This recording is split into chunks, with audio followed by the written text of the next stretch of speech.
gosh, hi, hello, hello.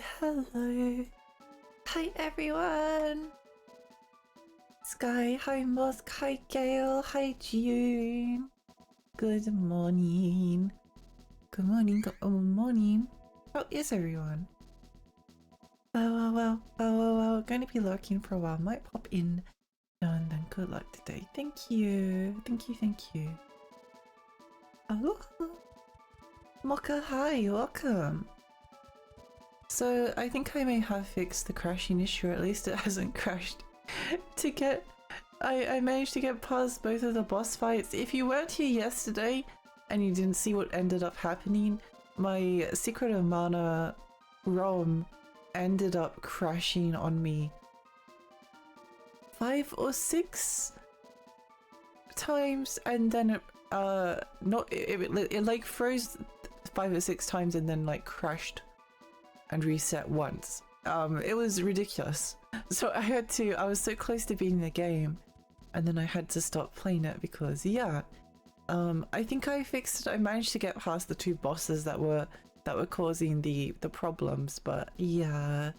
I should probably put the air conditioning on while I have the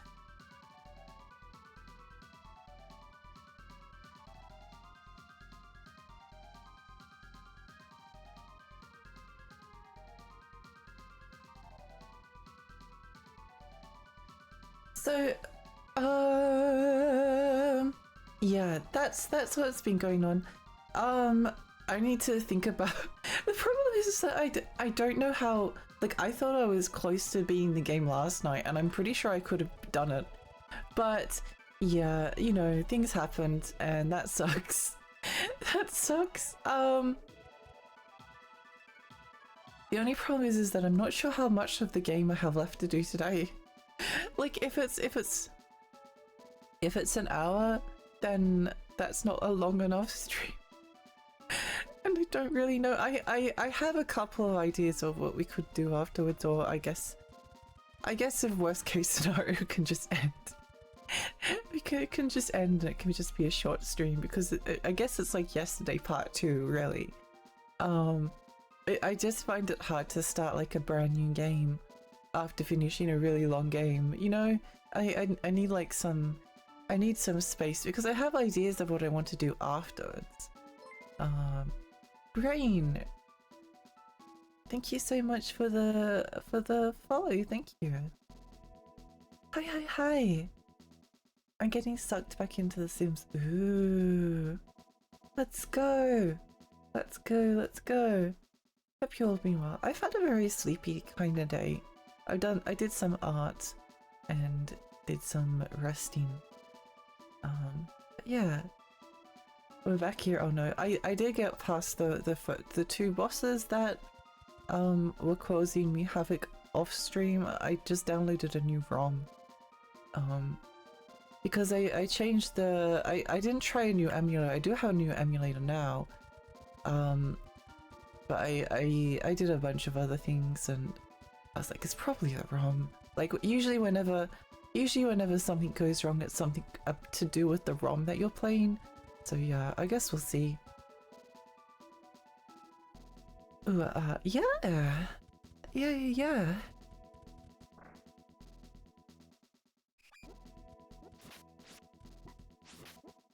But I think in some ways, I mean, it was definitely unfortunate that the game that we didn't get to finish yesterday, but at the same time, maybe it was too much time to maybe it did take us like too long to get to the end, you know. So I do feel a bit more refreshed today, and we didn't really like have any story, so it's not like I really missed out on too much. It might have worked out for the best. It's just always like, what do I do afterwards? I try to. I mentioned it before, but I like doing just a singular thing for a stream normally, unless it's like a donathon. But that's different, obviously, because then that's the thing that you're planning on doing. And I can't really think of like a particular game. I particular game to play like afterwards. I do have some ideas, but we'll see.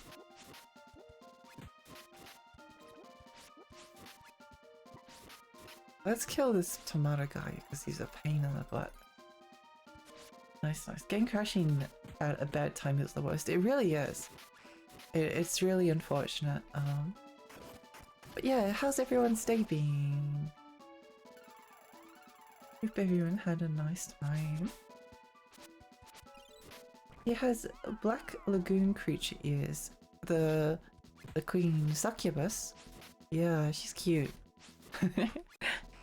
She's really good morning. Bahamut, hi. I was looking at I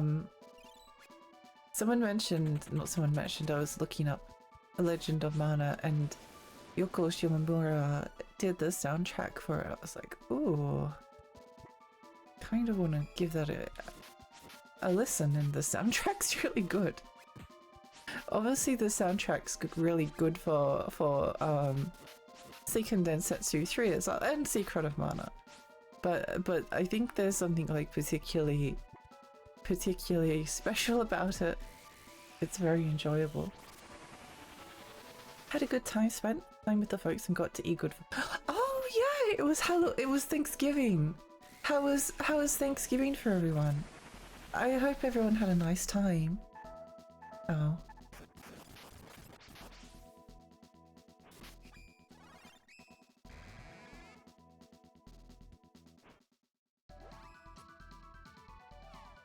Yeah, I hope everyone enjoyed themselves.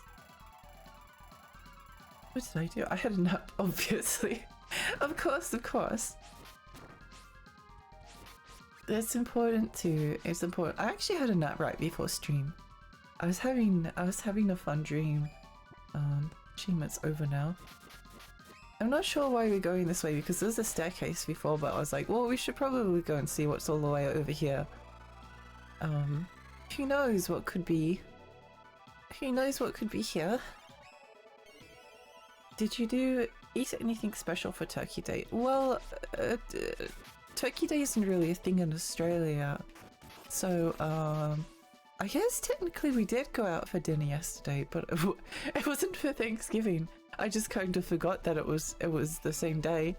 I didn't connect the two dots. So yeah, I did have something kind of yummy.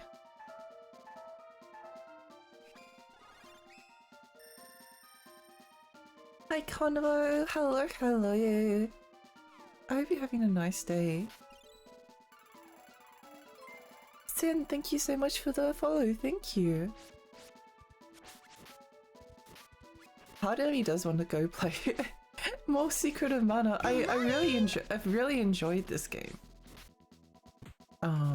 It's very good.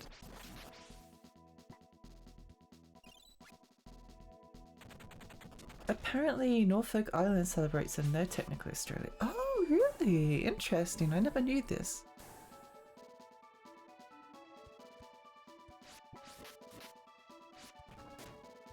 That is interesting.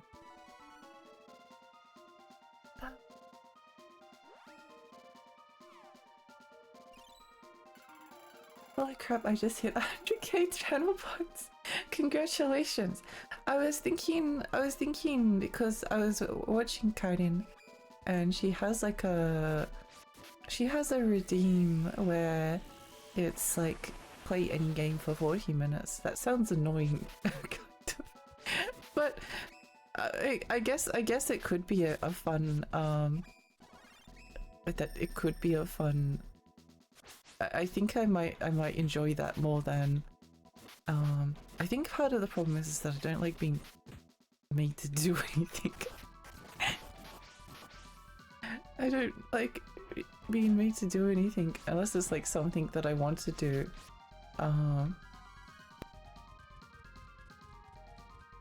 But yeah, I think having like the other thing is that makes me wonder about it is oh, there we go. from my specific case is that I tend to like only like to do one thing per stream again. So it can be hard for me to break out of like be playing something and then be having to do something else, especially if it's like I'm close to the ending of something and then I have to go play like FPGA golf tours stuff on the Mega Drive or something. My friend had a redeem where you could make her play Plock for like 30k channel points for 15 minutes and she eventually killed that because she got tired of being forced to do something else. Yeah, I think like maybe if I made it like an even more expensive redeem, it would be like something, but then it would be like too difficult for people to save up channel points for. Sure. I'm just trying to think of like stuff that I want to do. I don't think I really want to do anything. That's really impressive though. Thank you so much for watching me for so long. I really appreciate that. It's hard to think up channel rewards.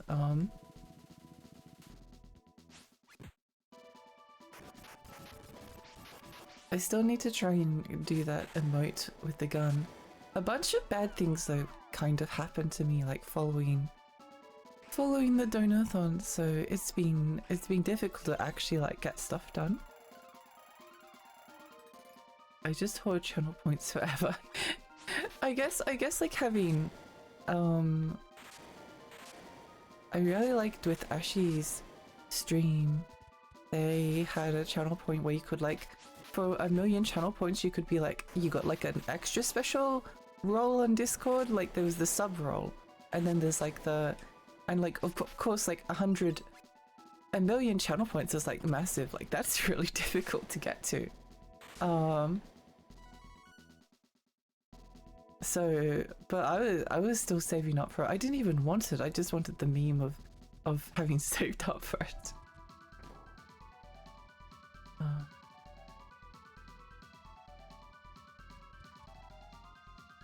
Where are we going? Oh, I'm lost.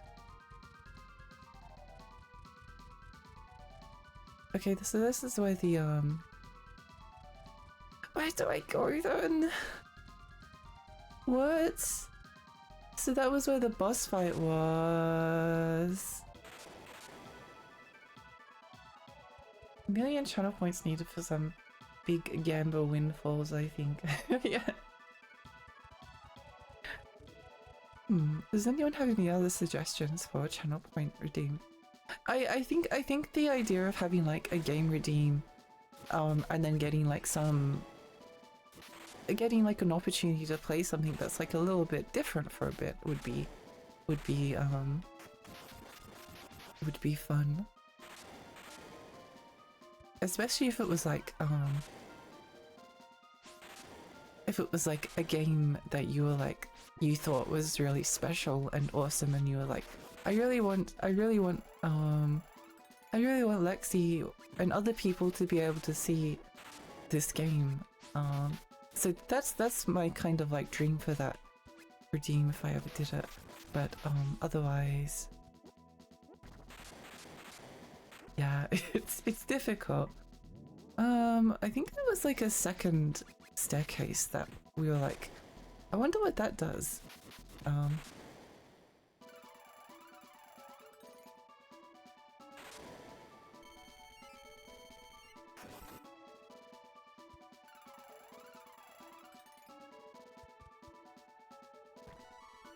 Something I could do is I could make it like play a game from like although again no, it runs into like the same problem because I struggle to like change what I'm doing. Like if I'm near the end of finishing a game and then I have to go play something else for like 40 minutes.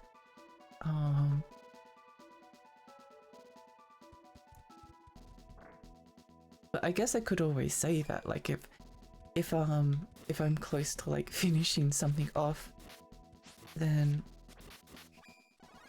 maybe put a pause on it for another day. I'm not sure. I need to think about it. I think it could be really fun, and I obviously like video games, so it's like a video game you redeem. I think the redeems that are like...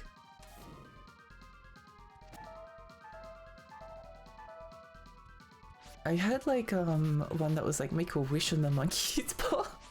So it was going to be like make a wish and then I will corrupt it so like things go wrong. But it was difficult for it was difficult to like think up a response on the fly. Like it just felt like a lot of work. It felt like a lot of work, you know. Another streamer who tends to talk a lot before actually bring up a game, and she's got to redeem for 100 like game points. That's like play the game down. That's quite funny. I do quite like that. Redeems like that are fun. I think some people do like really cute redeems like that like get them a postcard or something. And that'd be like fun and cute to do, but again, it's like a lot of work. It's a lot of work making someone like a postcard and then sending it to them. Which I guess is like what makes it special, but I would find it to be a lot of work.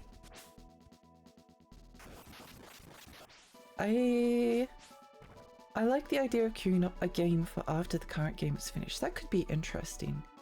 I have a friend who has a redeem where you can pick his next streamed casual playthrough from a list. That's a lot of channel points. That might be a good idea. The only thing is, yeah, I think that if I was to do it, that's what I would do, because I don't want to get interrupted, you know.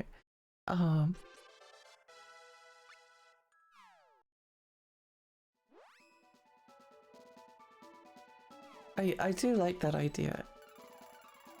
So like after I finish like Seiken Densetsu 3, or when I have like an opportunity to do so, then I go play Virtual Hydolide on the Saturn or something like that. That's could work out. I like the idea of queuing up a game for after the current game is finished. Yeah, because like normally it doesn't take me that long to like finish a game, right?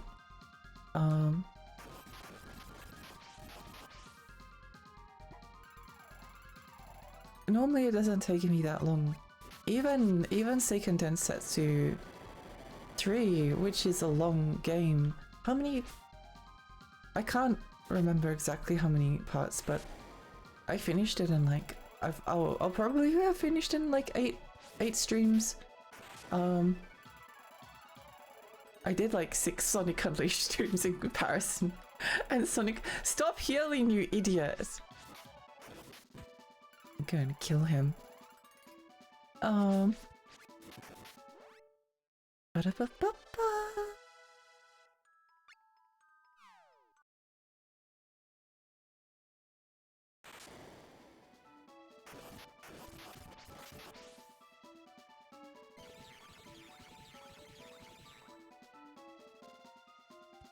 Whoa!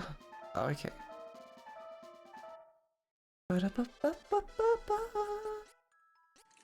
Hello? Hello? Hi, Mask! Wait, I've already said hello to you. Blah, blah, blah. You have like 15 games.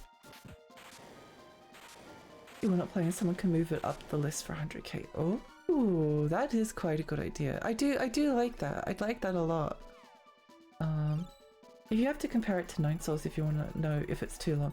Nine Souls took me forever. I think like part of the problem is that there's two kinds of long games that it takes to play. There's games that are difficult, and there's games that are just like lengthy. Like a JRPG can take you a long time because there's a lot of content to get through, but it's relatively easy to just like progress through it.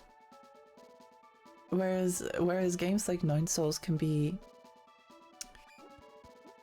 It can be like... I'm going to attack the other guys because they keep healing and it's really, really getting on my nerves.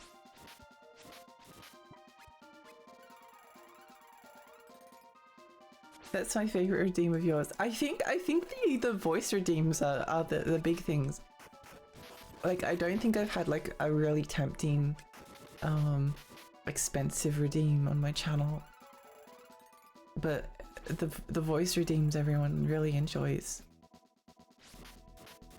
So I'd almost like rather do more of them than anything else. I think there's like a limit to how many voice redeems, stream outlets. Stop it! Oh my gosh. What is this?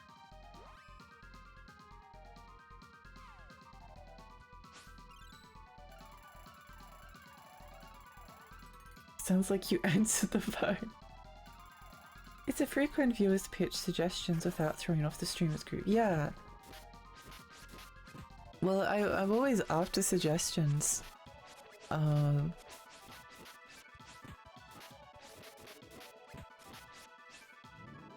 usually come back to suggestions that people can't bring up eventually, but it's usually a matter from my perspective of, oh my gosh, it's a beautiful woman.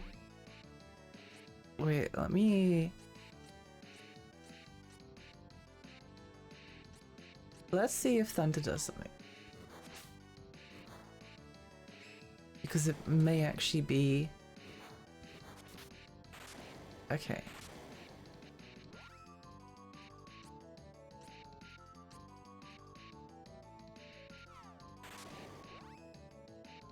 What if about Earth?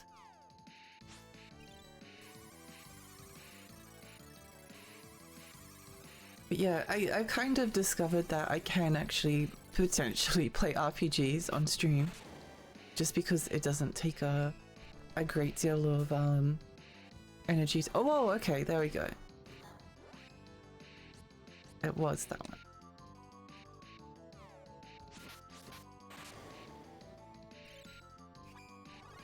VIP for 600, 500k. VIP, making VIP a redeem is difficult because you only have so many VIP slots. You only have so many VIP slots, and that's a redeem that can like last forever. So there could come a point where someone has to lose their VIP.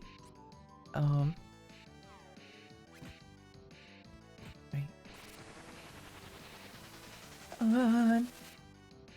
A flying woman. Oh my gosh. Crazy.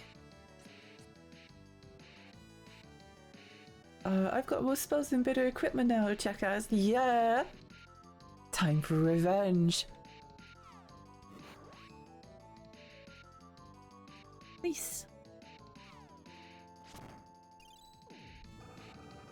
VIP redeem is definitely tricky. Yeah, it is. It is.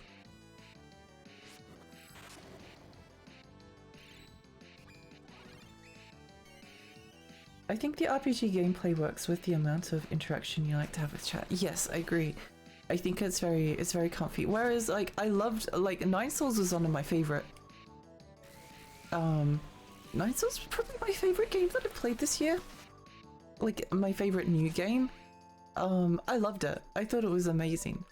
But it did take a very long time to get through. And I was definitely like feeling the stretch towards the end, and the thing is that it's a difficult game, so eventually you get to a point where you're like, I know that even if I get up till the final boss is going to take me like potentially like a number of hours to get past. So if you kind of like take a, oh well, that was easy. That was easy. I was exploring a lot in Nine Souls. I didn't do everything, but I still did a lot of exploration, all things considered. And then I'd get up to a boss, and then you'd spend like however long it takes to beat the boss. like, again, no regrets. I loved that playthrough though. It was so good. Niceless is amazing. It's a game I wholeheartedly recommend. If someone redeems and then disappears for 9 months and you run out of slots, it's kind of bad. Yeah, because then they come back and they're like, where did my VIP go? Why did you take it? Do you no longer love me? It's like, no, it's just someone else redeemed and there was no more slots and you weren't around. But then you came back and now you're annoyed. I mean, it would be kind of reasonable, I guess. You'd think that VIP would be forever. But yeah, it's difficult. VIP is one of those things that is kind of tricky sometimes. You can't really take it away from people because it feels bad to lose. It feels bad to lose VIP. It can really hurt people's feelings.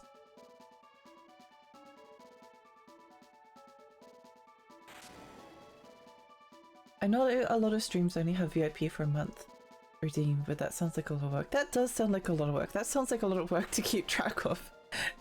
Oh, Pasuto, thank you so much for lurking. Thank you. I didn't even know that's how VIP works. Yeah, it's not what, like, if it was something that, if you could make every single person in your chat VIP, but no, it's a limited thing. Louis, hi, welcome. I don't know how VIP works. I think that if you're not a streamer, or if you haven't like come across a streamer that's run into the problem of running out of VIP slots, which is actually like rather common.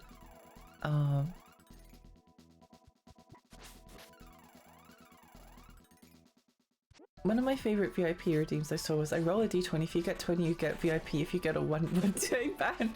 It was also quite a high price.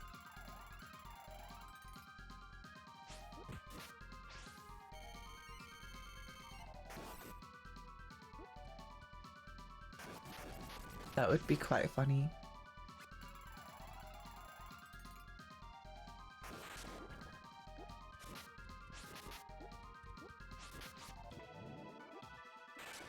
But yeah, I think it makes sense to change something, because I think you're doing the one where it's like create your own like custom channel points redeem. That's a lot of work for the person. I like the one that June did, which was just egg.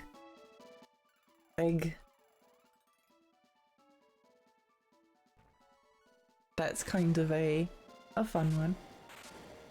VIP is too much brain for me, so I don't bother. Yeah, I in some ways it can be better to like not give anyone VIP and then everyone is equal.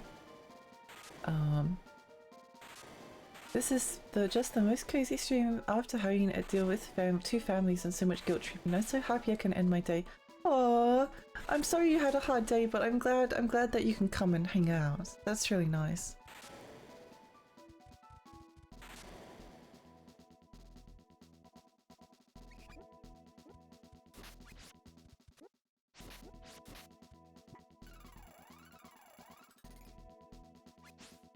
It's also worth noting that 1 million redeems are super hard to get, mainly because it's time required. In Ashi's main channel, I have 750-ish points up to 3 years of watching every day with daily streams every week for most of it. Yeah. Yeah, you can't really give 1 million point redeems. They're just not like plausible. Like it's there for the chase, but it's not a realistic goal for people unless you like do a lot of gambling.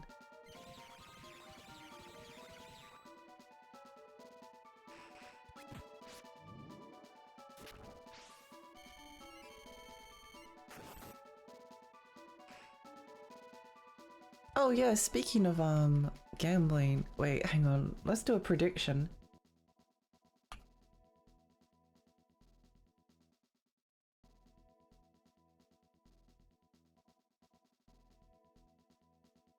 Third prediction.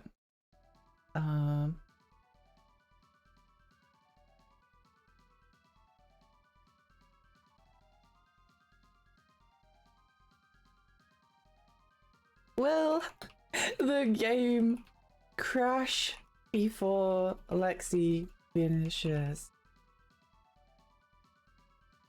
Yeah. Yeah. Nah. You're good. You're good. Let's go make it 10 minutes. Yeah, nah.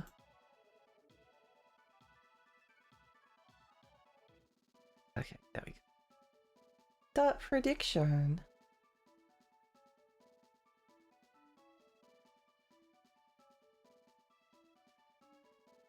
Well.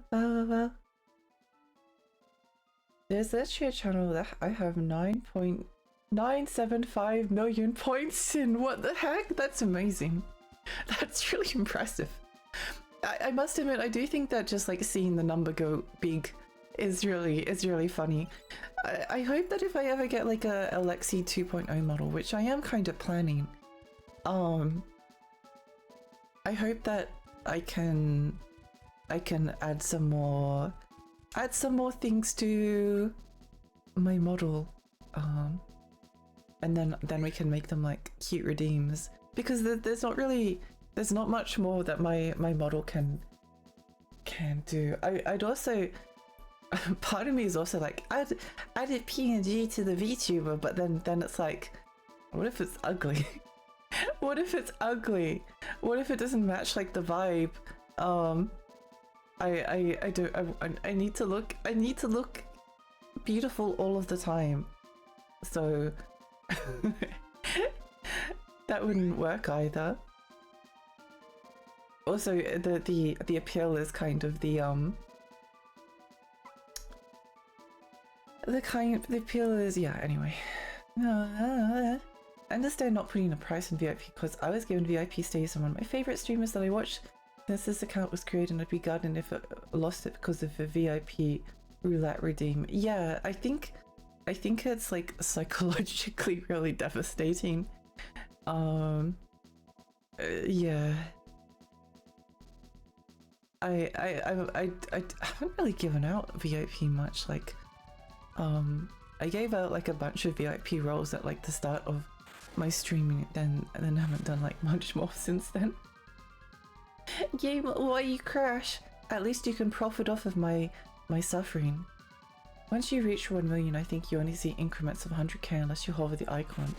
I think 1 million might be 2 million. Oh, I see.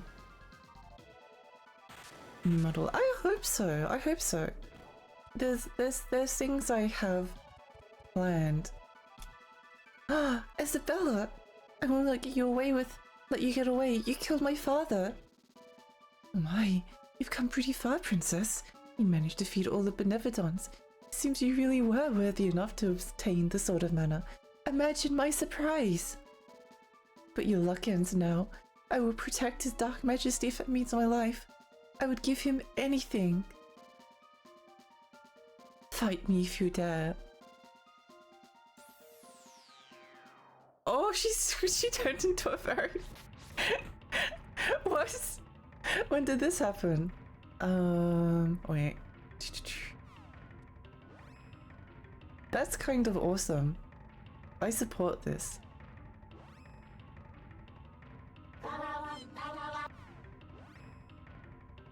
Let's cast Menti Boost. Menti Boost.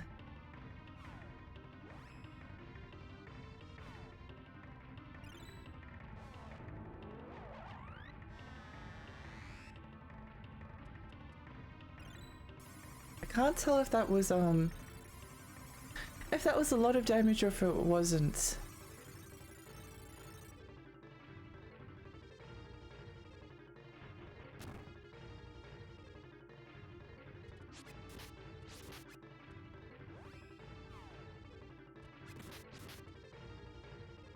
What's she doing? Why are all of her summons so cool? Why are they all so cool? Oh, let's strengthen.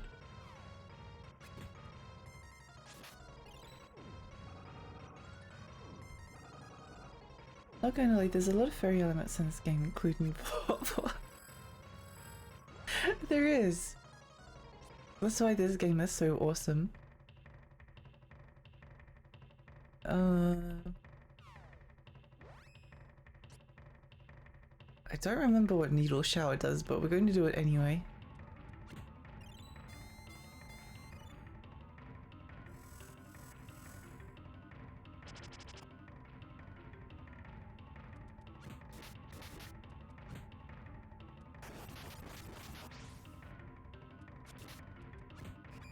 I kinda am looking for, wait, moon element? Is it moon element dusk element? What is, oh, I don't, what does that mean?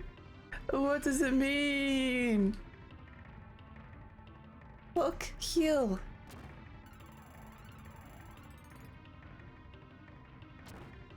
Ow.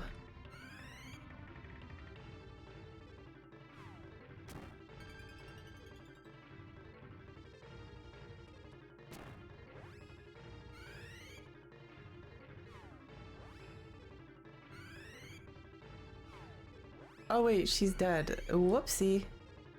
Whoopsie. I should have paid more attention.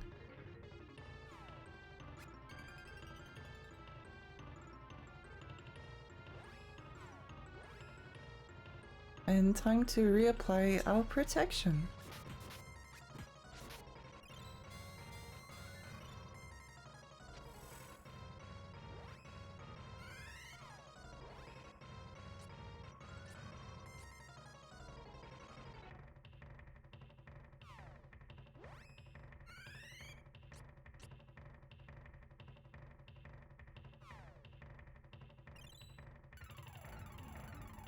I think the remake tapped well-known JP furry artists to work on new designs. I need to see this. I need to see this after. Maybe the remake does have merit after all.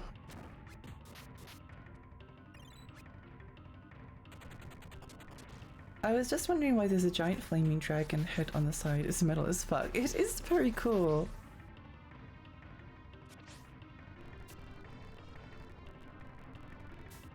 I wish there was like I really like what's it called?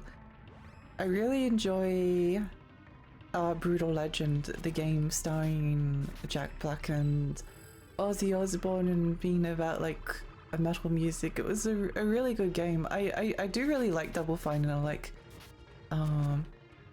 yeah, I enjoy like the comedy, the silly goofy comedy games. I think that, oh wait, do we have enough for, no, why is it only for one ally? That's unfortunate. That's unfortunate.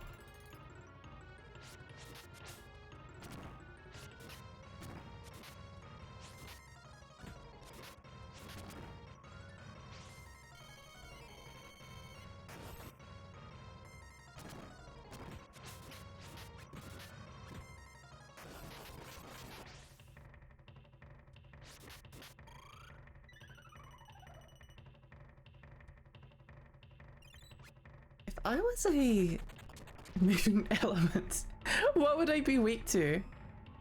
What would I be weak to? Oh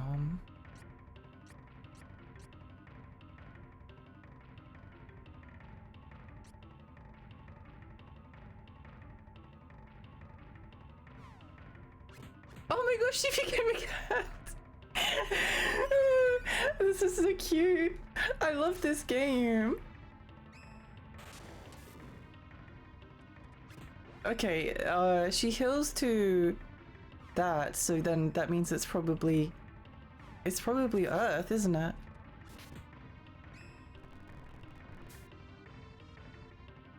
Yeah, okay, I worked it out.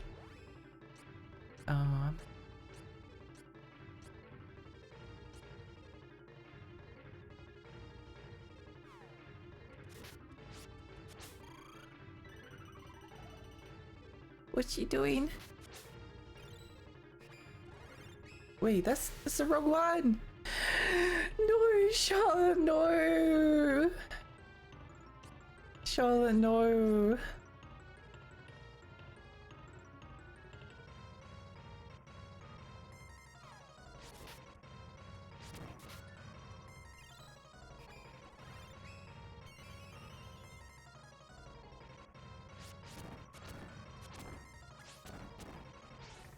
This should do a lot of damage if I cast the element right.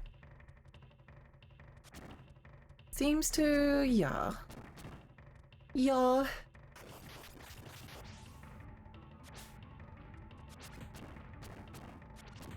Gun. She's turning into, oh, I need to play the remake just to see this boss fight. No. How can they do this to me?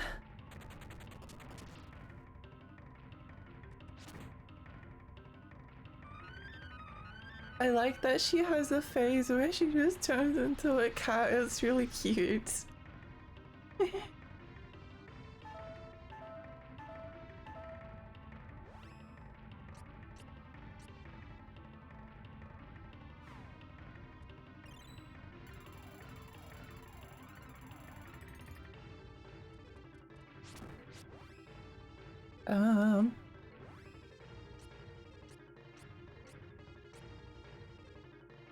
Look.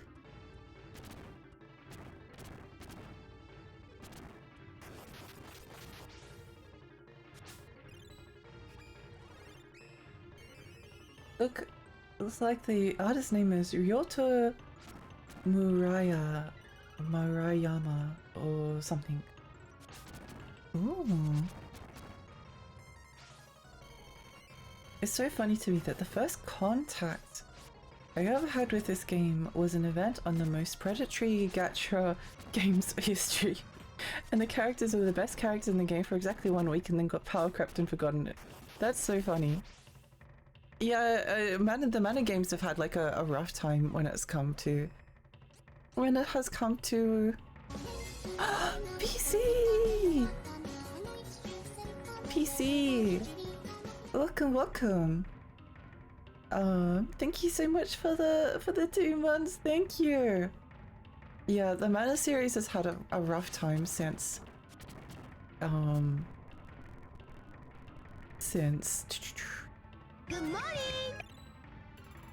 morning. Since basically Legend of Mana. One might even say though since like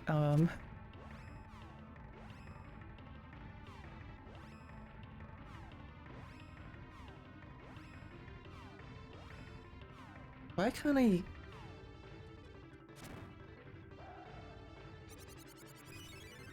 Hang on, just... Good morning, Twiles of all mana.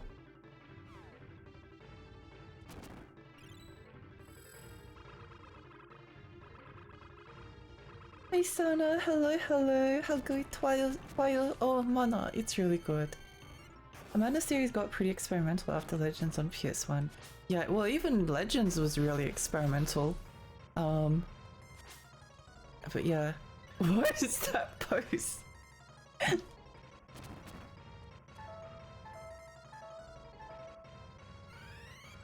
What is that pose?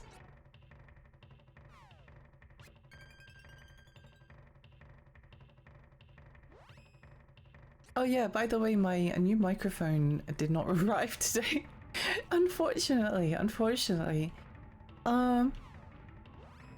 Let's just buff up the strength again.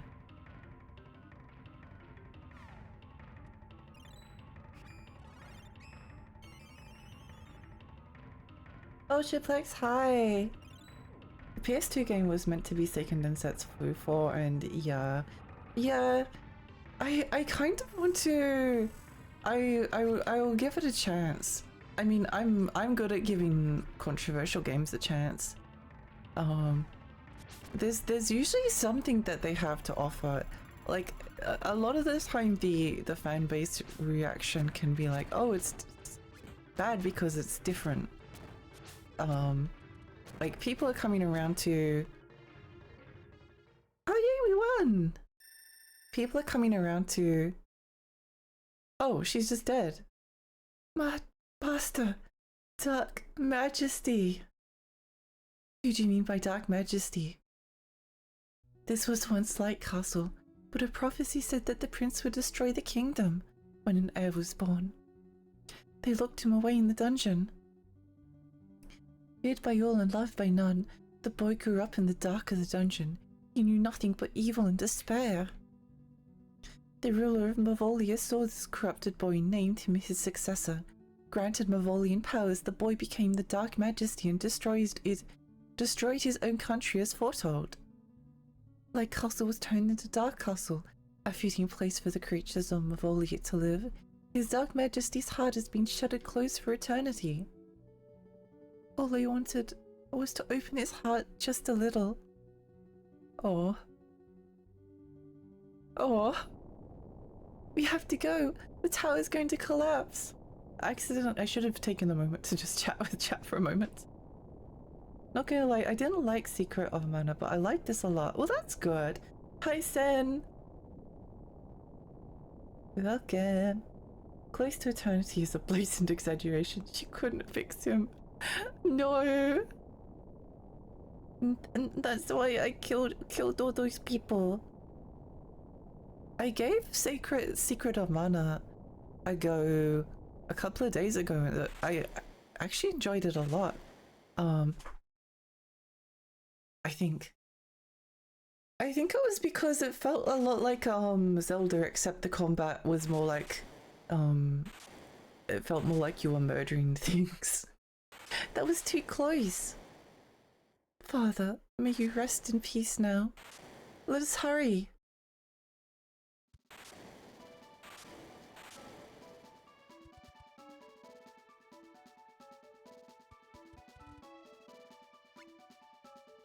I definitely do usually put like a bit of effort into enjoying games. Mostly because I want to see if there's like something that I can get out of it. I usually know when it's a game that I can't stomach. Wait, where am I going? Where, did anyone see where we were supposed to go? Because I wasn't paying attention. I guess we'll just run this in this direction.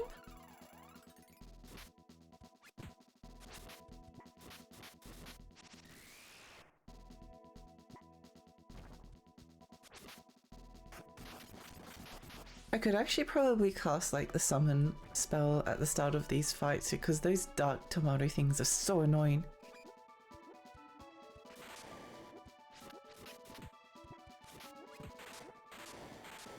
But yeah, I'll give Dawn of Mana a go. I'll give it a go at some point.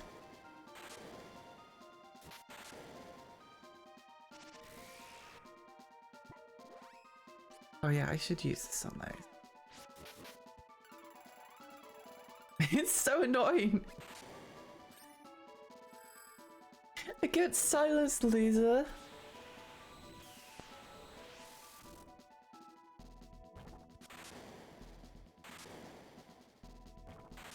I've still never quite gotten the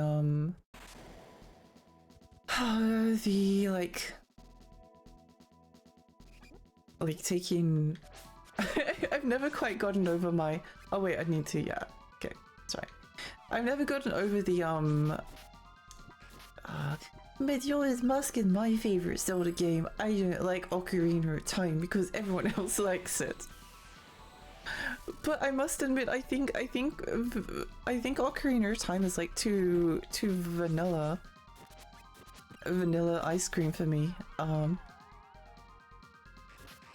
It's like a crowd pleaser. Ah.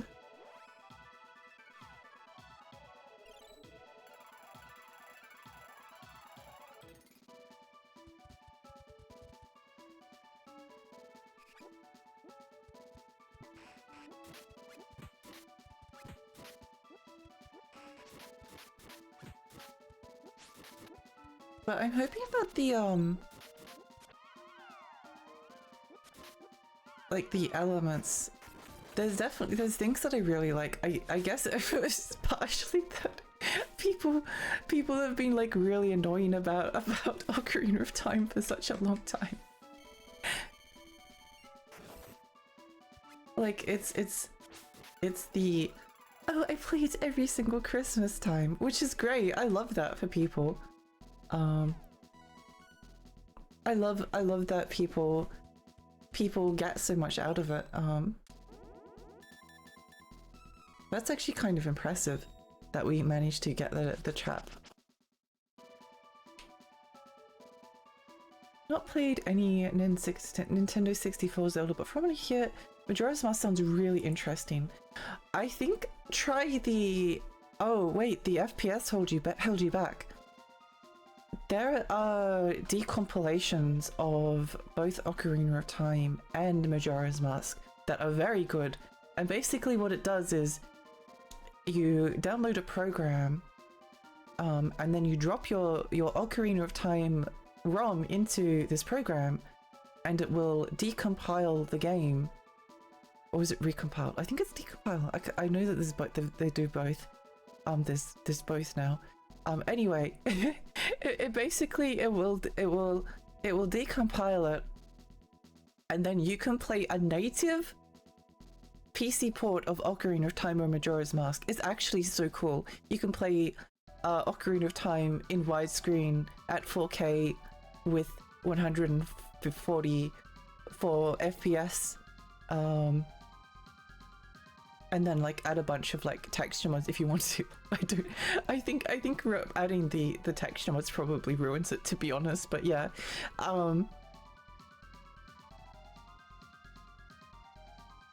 If the frame rate has held you back, or the other option, which I really enjoyed the 3DS ports of both games. I think the one for Majora's Mask is a little bit more controversial because like they changed the feel of some things, but they also added like so many quality of life things that I ended up doing like every single side quest. I did every side quest in the game. I don't do that very often. You're not wrong, Lexi. As someone who's not played either or watched a lot of speedruns of both, Majora's Mask is aesthetically way more interesting. It is. It's way more interesting. I think Ocarina of Time was a really big deal. Again, I think it's like the crowd pleaser option. Stuff like Majora's Mask just never does as well. It has like, I think it has more trouble finding a footing just because it's a bit more out there. Like a lot of people are like, people can handle fantasy, but when the fantasy starts to get too weird, then it can be off-putting to people. I watched a movie called Junkhead, and I honestly think Junkhead might be one of my favorite movies ever. I loved it, and it's a stop-motion emotion movie, and it's very strange, and aesthetically is just perfect to me. But again, I can see it having like trouble. I can see it having trouble taking off, and it's frustrating. I kind of wish, but then again, maybe I guess it's a bit like that with horror movies in general. Like a lot of the horror movies that end up like taking off are still kind of like vanilla ice cream, at least from my perspective. I think the fact that it's actually really strange that I really enjoy Resident Evil because Resident Evil is inspired by vanilla ice cream, but Resident Evil is just always very compelling. It def gets the cozy defense. It does. Lucky you, 3 arrows, yippee! Majora's Mask wasn't afraid to get weird, and I think that's part of why it's remembered so well. I adore the strangeness of it. I think it's great. Yeah. My legitimately purchased ROM, yes. yes, of course. Ocarina of Time and Link to the Past both have the honor of being way better as randomizers than games. I think it's weird though, because like they both have, like, I've never finished Ocarina of Time, but Ocarina of Time definitely has like some bits that I like. I really like Jabu Jabu's belly. I really like the Redads. I really like the first moment that you go to the future. I really like the Shadow Temple and the Forest Temple, and like how creepy and like off kilter they are. And the bottom of the well, I think that's really cool. I think the Skulltula the family that's like cursed into the like the body horror Skulltuller is really cool. I think Kakariko Village has some really nice atmosphere at nighttime. Same with Link to the Past. I'm trying to think, but I maybe struggle a little bit more with trying to find things I like in Link to the Past. But I really liked the first time I played it. I really liked the feeling of helplessness that you get when you go to the Dark World for the first time and you're turned into a bunny. That section does not last very long. Like, they do not disempower you for a very long period of time, and they never kind of go back to it. But the fact that you are, like, this like body horror transformation thing to Link to the Past that is really disempowering, I thought that was really cool. But it's just that the rest of the games is still like water temple, fire temple, grass temple, you know, like the temples that are really cool. They feel kind of safe. It's the same reason why I prefer Metroid Prime 2 over Metroid Prime 1. Metroid Prime 1 is wonderful. It's a wonderful game. I adore Metroid Prime 1. But Metroid Prime 2 is weird, and I like stuff that's like weird and like slightly off kilter, slightly oppressive. I find it really captivating. I find it really captivating. I'm fading. I must sleep. You're cute. Have a good rest of the stream. Good night. Good night. Sweet dreams. Sweet dreams. Sweet dreams. Speaking of strange, ever heard of Hylix? Oh, it's on special at the moment. High Dimensional Curse. It's on special at the moment. Yes, because I have it added to my Steam. I have it added to my Steam cart. Yeah, no, I have heard of Hylix. I really like the look of Hylix 2. To the point where I almost want to play Hylix 2 over Hylix 1, but I should probably play them in order.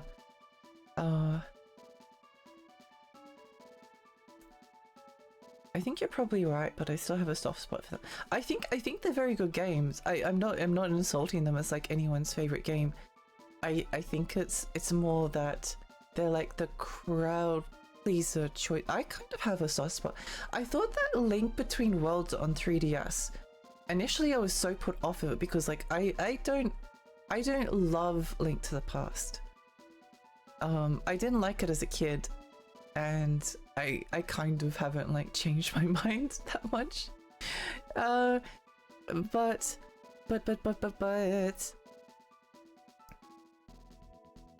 I thought that Link Between Worlds on 3DS had like more of that level of strangeness that I found really captivating. It was actually one of those stranger Zelda games to come out in a while.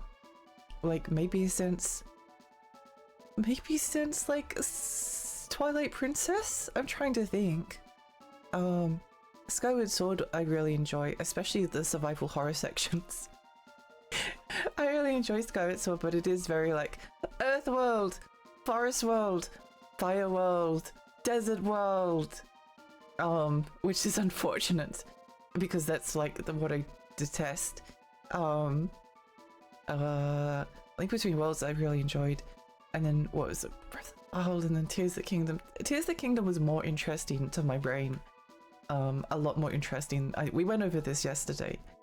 But yeah, I think Link Between Worlds. I think Echoes of Wisdom might be a little bit maybe vanilla-ish, but it's more interesting than like the other. I can enjoy the sense of humor that Echoes of Wisdom has as well. Majora's Mask honestly has like a creepypasta vibe in my opinion, so long before the concept was invented. It does, and that's partially what's great about it. Hi Flo, hello. What makes it confronting is that you don't expect it to be as weird as it actually is. Yeah, especially again like following.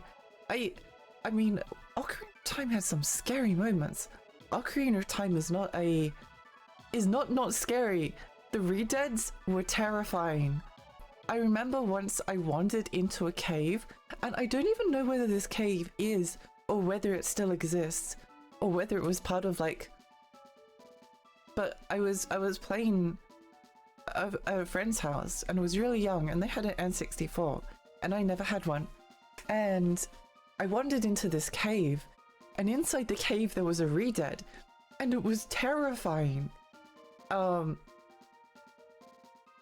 it's kind of like a little bits off to the side in Ocarina of Time, if that makes sense, rather than like the entire thing being like melancholy and depressing and weird and about impending, about death, basically. I think I bought Ocarina of Time when it came out, beat it in a few days, and then just never went back to it really. I was pretty bored because of Hyrule Field mostly, just too big with too little in it. Hyrule Field is way too big, I agree with you there. I forgot about the Pink Bunny form. It's a shame that it only lasts for like such a short amount of time, because I think it's really cool. I think they could have done more with it, and I think they kind of did with Link Between Worlds. I think being turned into like a doodle might actually be even more kind of like body horror, terrifying than disempowering than the bunny was. But the first time I played as the bunny, I really liked it because I didn't know what to do or where to go or what was happening, and I was wandering around and the monsters suddenly got like way more difficult and the world is like turned evil, and then I was stuck as this bunny. I was like, do I have to beat the entire game like this? Is this what I have to do? I thought it was really good, really cool. It was easily my favorite moment, but then afterwards it kind of goes back to being kind of normal. But there are other things I really like about Link to the Past. I really like the giant spooky pyramid in the middle of the world map. I thought that was really neat, and how there's like this sense of danger around it. With like being swarmed by enemies and things like that, and being kind of like forced to go near it all of the time. I was convinced that they just put Hyrule Field in the game as it is just so they could say the game lasts longer, and well, that's probably not true. I don't like the game as a whole anyway. Yeah, I think I'm very similar, maybe not for the exact same reason, but I think it's like I never even finished it. Every single time I played Ocarina of Time, I've enjoyed it a lot. But I've never gotten around to finish it. You know, but again, basically because there's like, I thought that the water temple was my favorite temple because it put up like so much resistance. Thank you for the stay hydrated.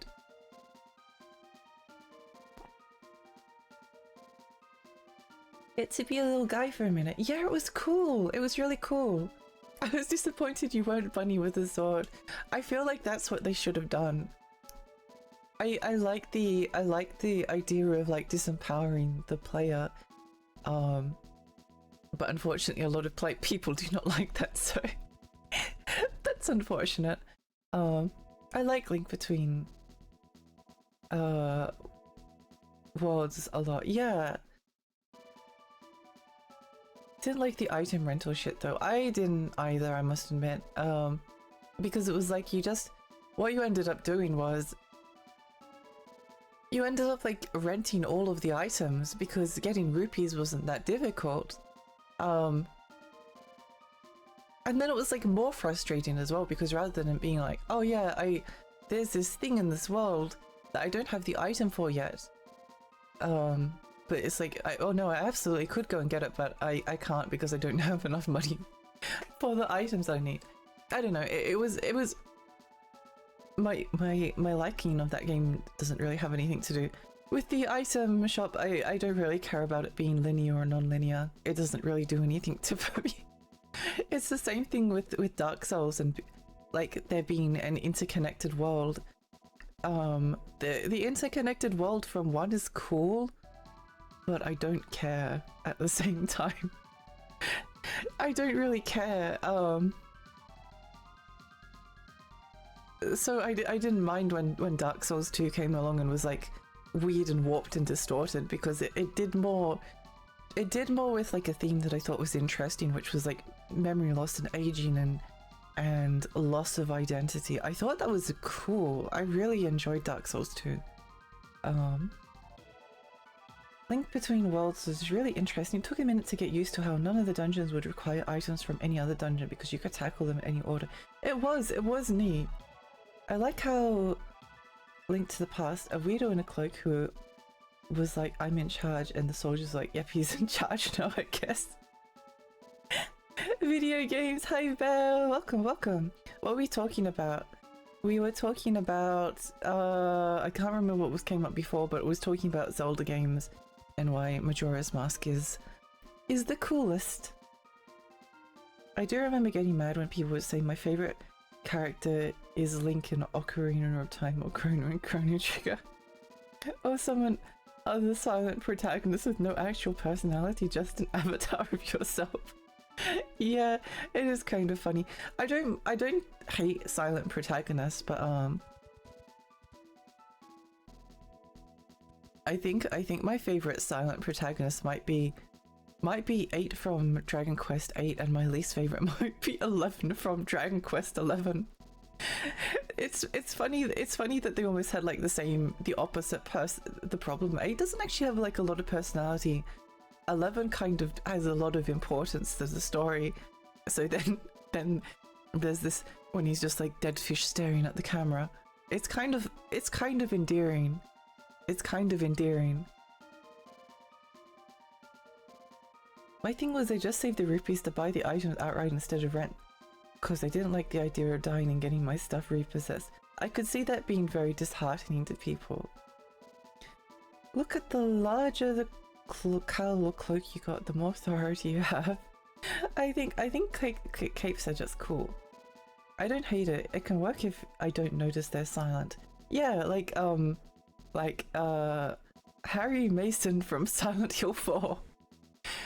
I really like the idea that I don't know if anyone's played Silent Hill 4, but I vibed with is it Harry or Henry? I can't remember. No, wait, no, it's not Harry Mason. Who is it? Oh, whatever. Let me just look it up. Silent Hill. Well, I don't care about names. I don't pay attention to names. I don't pay attention to names. What was it? Henry Townsend. That's it. I was like, Townsend. Pete Townsend. No, that's the singer. But I liked the idea that Henry Townsend from Silent Hill 4 is autistic, or a hikikomori, and that the game is about sort of like isolation and the power that a room or a space can have, and how it traps the sort of like desire to escape the contrast between like Henry and the other guy who is actually the main character but also maybe the villain. I like how he has like he has trouble talking. I mean, I think he's also maybe that's the generous interpretation. The non-generous interpretation is that he's a terribly written character with zero personality that was basically a silent protagonist, but they gave him a couple of voice lines and he doesn't add anything to the story except for being the avatar that you control. That's the not generous interpretation. But I really liked Silent Hill 4, and I liked the way that I think that it played with like neurodivergence and a lot of themes. I think it's like genuinely really interesting. Boomer Age, they kept voting Gordon Freeman. It's kind of ironic that CDI Link has more character development than most Links. Well, excuse me, princess. I like when silent protagonists are really expressive to make up for their muteness. Yeah, unlike Dragon Quest 11 protag, who's the least expressive protagonist. At least Chrono makes like some funny faces, and so does Link from like Wind Waker and so on. And Link from Majora's Mask makes like expressions of agony and pain, which also is really neat.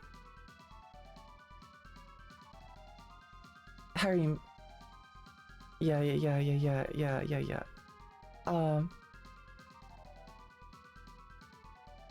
My favorite character is the silent protagonist from 4. Sounds like a shitpost. I think that's a very interesting take, but I sincerely doubt it with authorial intent. Well, death of the author and so on and so forth. I feel like that the Hikikomori themes are like so strong in Silent Hill 4. Yeah. Whether that's what they were going for, or whether it was something that like they unconsciously tapped into. What? Where are we? There's miasma. Be careful.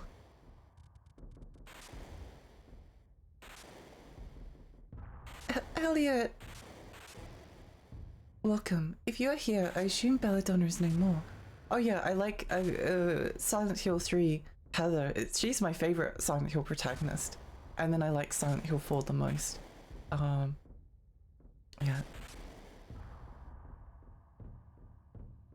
There are more underlings where that worthless pawn came from. But you three have been quite useful. You slayed the Benevodons, imbuing the sword with their true power. If you wish, you may join me. Give Elliot back. Have you no humanity? Ha, indeed, I have no humanity to speak of. With my own 2 hands, I slayed the kingdom of Olia after you granted me power. I am now ruler of the land. For now, soon I will absorb the sword of mana and the power of the Benevodons. I will be stronger than a god. I will be a supreme god. Behold, the birth of a new god. Is this the final boss? No, not the sword of mana. Stop. This is the end of the sword of mana. No, it's gone. Oh, what should we do? There is nothing you can do. Power is flowing into me. What's going on?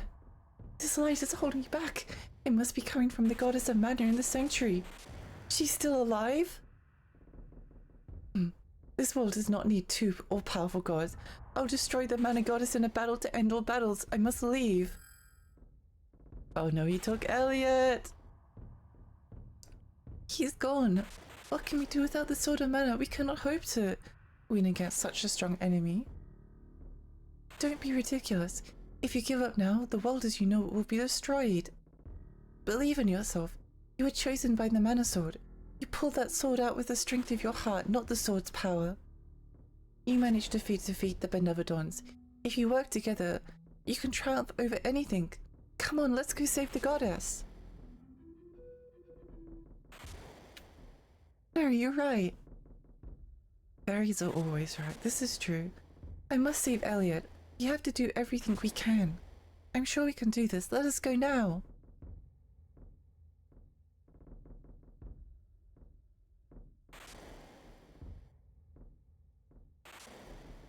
The new kid from South Park games were great silent protects. Oh yeah, I did like well, as maybe slightly mixed as I was on Stick of Truth.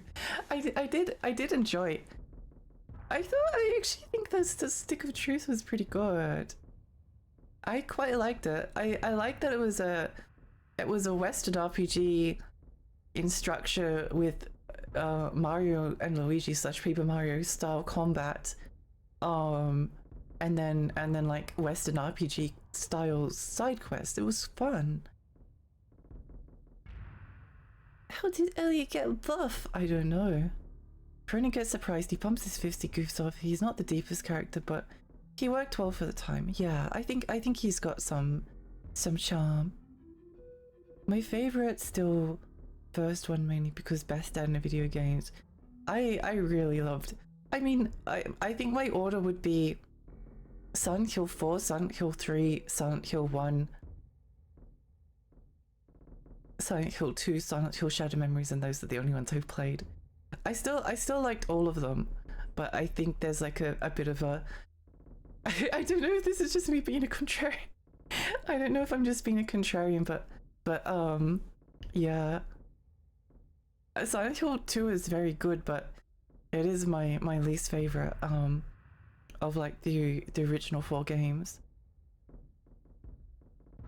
Same. Heck yes. I'm going to have to disappear. It's movie time.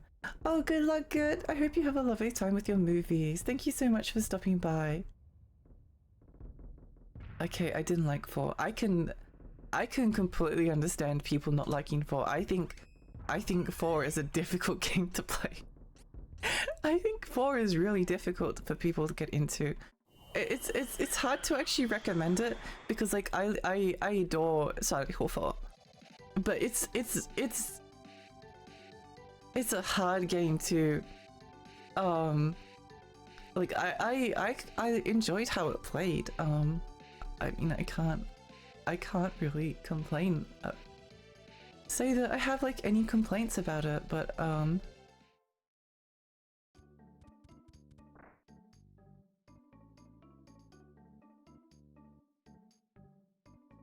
but yeah, I do think it's like, it's also the worst Silent Hill game out of the 4. It's just a hard sell. It's a hard sell. But I think at the same time, like there's a lot of people that like the kind of like slightly weirder, more out there games, and Hello? if you do them, it's a good one to look into. Although it might also drive you. On the other hand, Silent Hill is already like on the kind of like weirder, slightly out there spectrum, you know. So maybe it's like a step too far. Good luck with killing Dark Majesty. Kill, yay, murder!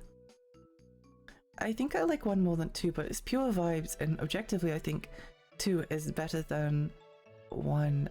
I love the vibes of Silent Hill 1. I think it's wonderful. Yeah, Seed! Give me something good. Stardust helmet. Okay, that'll do. Sure, why not? It's funny that I actually had like so much equipment, but it all got forgotten because the game kept crashing.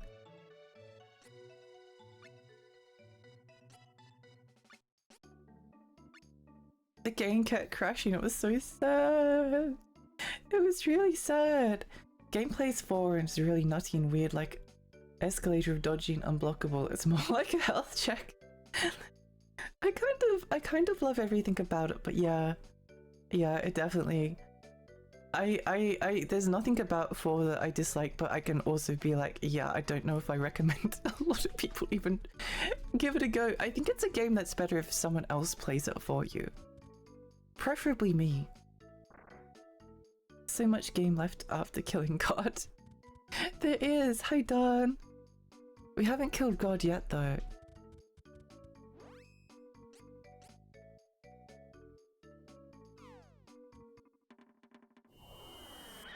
Oh, my favorite is the long escort mission where the antagonist follows you with your pistols. Yeah, I can again see why people, but I mean, I don't generally speaking like dislike escort missions. They don't bother me. I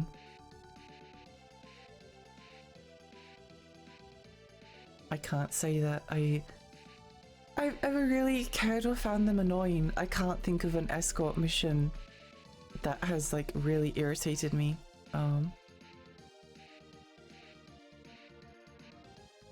Whoa, cool sky. Let me see if I can find a bad escort mission that I hate. Worst escort missions in video game. Okay. Let's go for our comic book resources. Come on, I just want like a clickbaity article. Okay, here. Most broken escort missions in gaming history. Princess Rudo. Princess Rudo was fine. What was wrong with them? What? Resident Evil 4. What do you mean? Resident Evil 4. Snake Eater. What? You barely even escort someone in. Oh my gosh. Twilight Princess? GoldenEye. Dead Rising maybe because the AI can be kind of a pain in the butt. Metal Gear Solid. These are just normie. These are just all normie games. For Pete's sake, from Earthworm Jim. Okay, that's a slightly better one, but that's still just a skill check.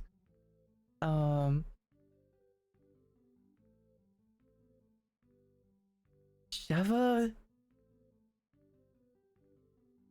The Alchemist. I haven't played Spyro 2. Eileen. Yes, someone mentioned Silent Hill 4.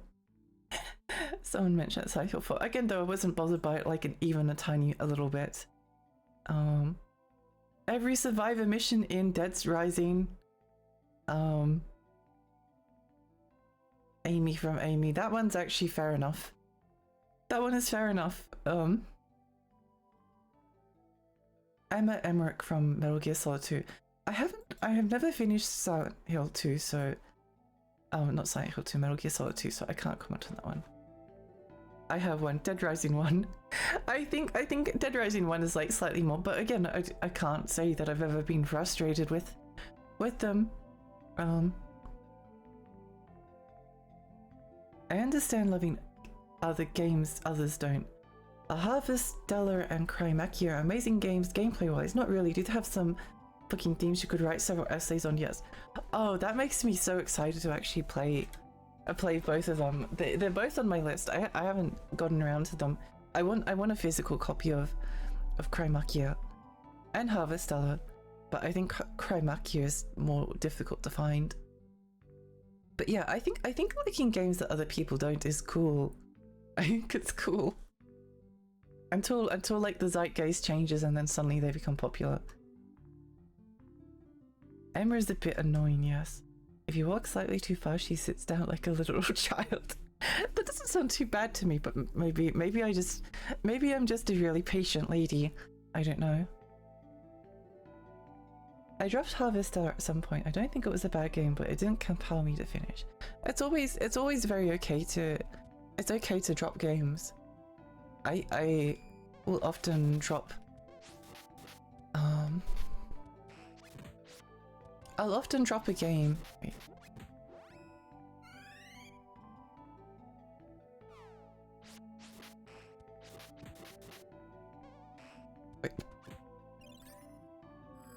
I'll often drop a game. I'd rather drop a game than finish it and then end up hating it. Which has happened a couple of times.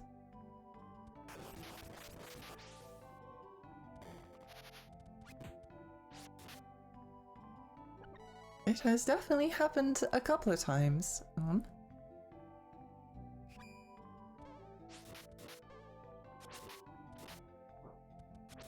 I wonder if we can kill them all with summon spam and then this.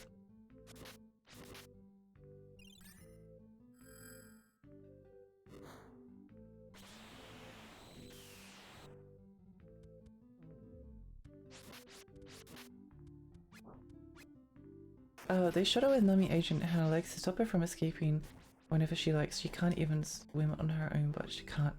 I see. Well, I haven't played Metal Gear Solid 2, so I can't really comment on it, but maybe this is the time. maybe now is the soonish to the time. Close to the time-ish. I need like a widescreen. Wait, hang on. Let me see if I can find something. Wide screen CRT. I need like an image of a widescreen. Oh, there's barely any. I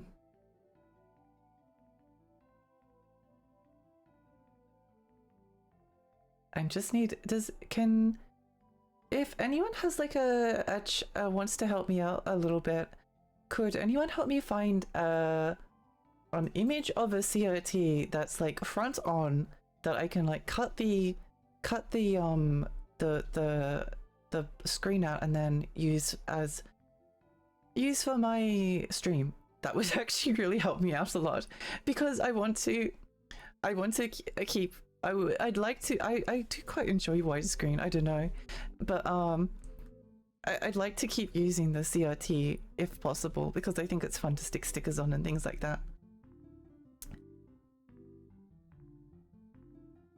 Wibbly wobbly, timey wimey. I wish I could drop games more. I hate finishing all the games, but even then, God of War Ragnarok was so boring I dropped it halfway. I dropped it when you had to do the mission where you, oh, I forget his name. Where you had to find the Norse god of war in this mine, and it just is so long, it goes on forever, and I don't know where I'm going, despite the game being like, hey Kratos, why not try freezing the water over there? I think what actually happened was, like, I kind of got bored and I dropped it. Then I tried to go back like a year later, and then I was like, I don't remember how this game plays anymore. And I'm playing on the hardest difficulty setting, so yeah, I don't know. I actually just ended up watching all of the spoilers for God of War Ragnarok.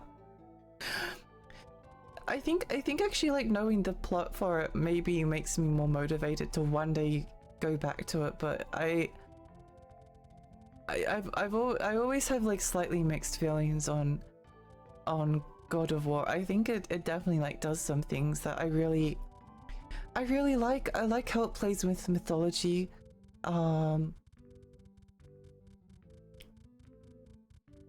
I think it's good that the Greek gods are not exactly necessarily like super likable all of the time, although the fact that you're just like murder spree, yeah.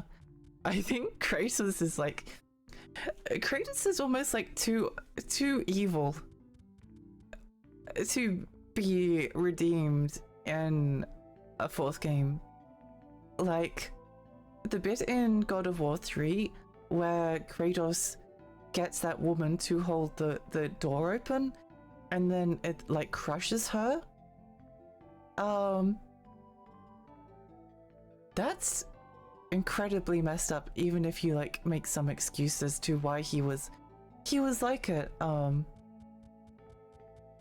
yeah, Kratos has maybe too much baggage. But there was I think God of War 2018 is like a case of I really like some things and I really dislike other things, and by the end of it I kind of came off of it like really enjoying the ending sequence, but then feeling frustrated with a lot of other sections. So it's a hard one to know how I feel about it. Yeah, what are we looking for? Oh wait, I realized I didn't. I kind of like widescreen CRT TV because I'd kind of like to something that looks a bit like this. So I could play like Metal Gear in the Metal Gear Solid Collection, and then just like stick it on my CRT that's widescreen, rather than like squishing into a 4:3 aspect ratio. But it's hard to, I couldn't, when I typed in like widescreen CRT, oh, I typed in widescreen SCRT, maybe that's why. Okay, that's a lot better, but I still am struggling to like find something. It's just like hard trying to find like a CRT that looks cute, that's also like from a front on angle. Oh, there's a Sony PVM. Anyway, we'll figure it out later. Kratos is always super edgelord. Yeah. I don't know. I have mixed feelings about all of the games, in the sense that I really like some bits of them, and then dislike a lot of the other bits.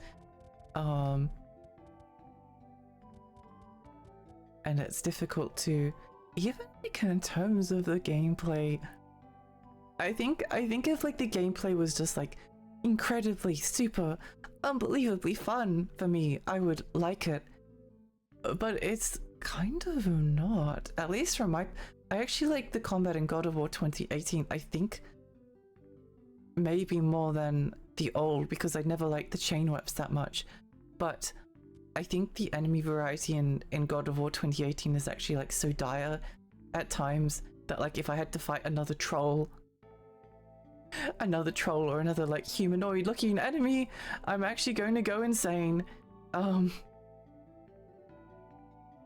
White PVM, yeah.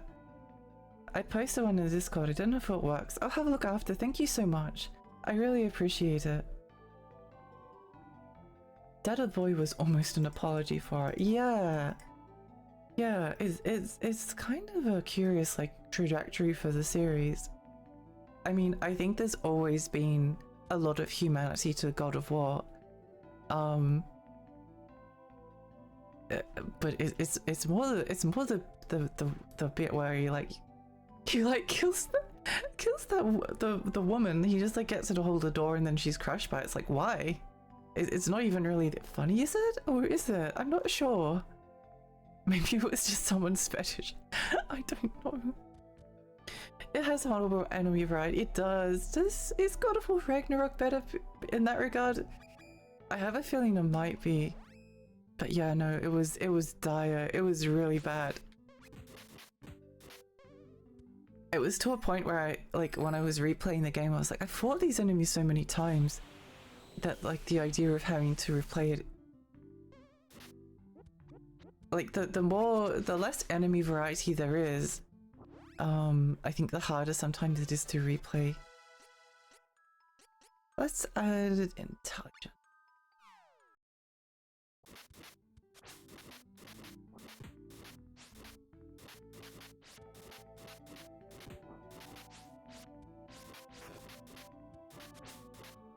It's like new boss and that's another troll, but this time it's got an element, and the next here it's a new boss and now it's two trolls. It was so bad. It was so bad. It was like actually like it was actually like incredible that they did as bad of a job with it. You know? Dark wizard.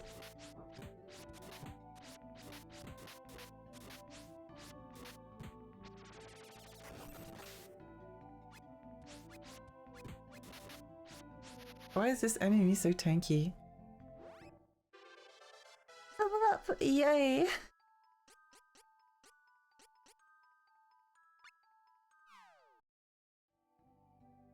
Stamina!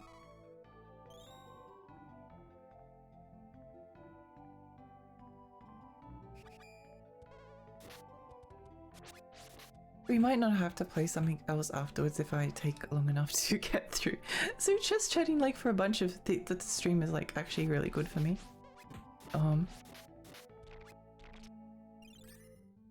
I think the most darkly funny thing about God of War 2018 was Corey Balrog explaining that the themes of the game originated from the fact that working so much had caused him to miss so much of his child's lives and alienate him a bit, so he made a game about it that continued for years until it was done.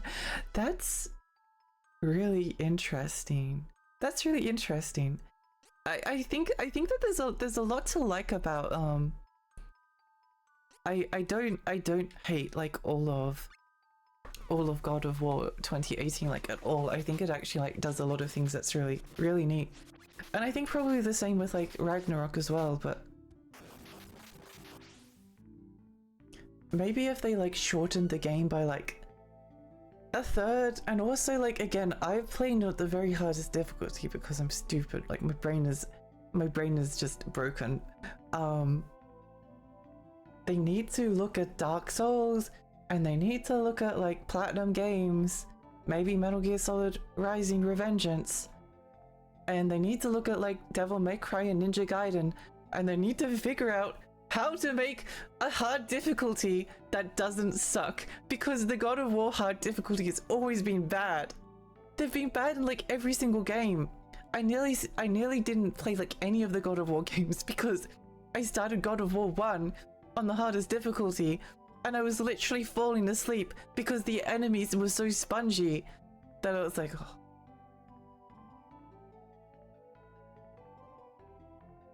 It was actually like torturous. God of War 3 was actually pretty good. God of War 3, perfect almost. Maybe because it was a little bit easier, but I don't know. I wouldn't necessarily say that it was easy. It just wasn't like making me fall asleep. It's nearly 4 AM, but you're this close, so I'm going to stick around. Okay, I'll try and get to the. I'll try and get there. Sorry for getting distracted constantly. It's hard to sometimes play the game. It's easy to play the game and talk, but then like try to like go and watch read chat and then oh,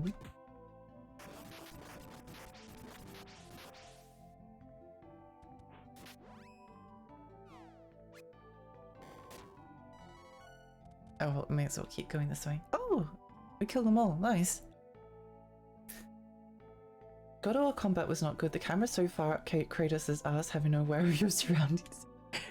It's not very fun on in hard mode. Oh, is it? Wait. It's fine. I think there's like really fun parts. Again, I never beat Rocky. But in God of War 2018, it was really fun when there's like a bunch of attacks and then you parry them with your shield and then you bonk them their head, and that was really fun.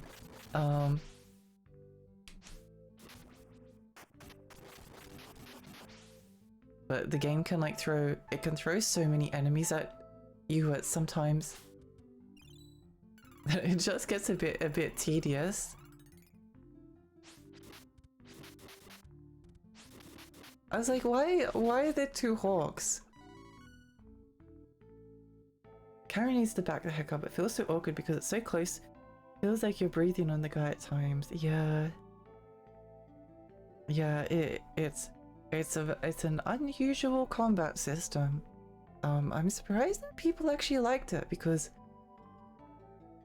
maybe there's hope for a new Shadow Tower game. Maybe there is hope for a new Shadow. Why is it so hot in here? Wait, hang on. I need to.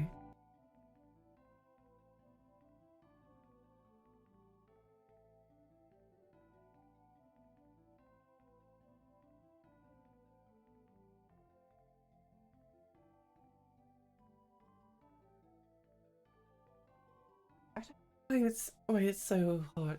But yeah, I think God of War has always had kind of bad combat. Not bad. Bad is the wrong word. But considering how popular it is, it's not. It doesn't have like people need to play God Hand. God Hand is almost like God of War, except like a million times better. But then again, that's just thematic, isn't it? Like God of War 1, 2, 3 is just like a worse version of Devil May Cry and all of like the good character action games, and then God of War 2018 is like a worse version of God Hand. So they're just keeping it. They're just following the pattern. They're just following the pattern.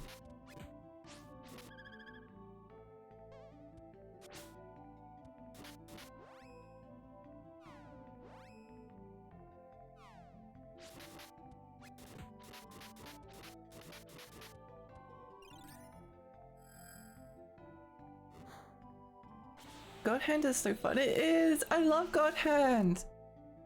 More people need to play God Hand. It's definitely got a learning curve.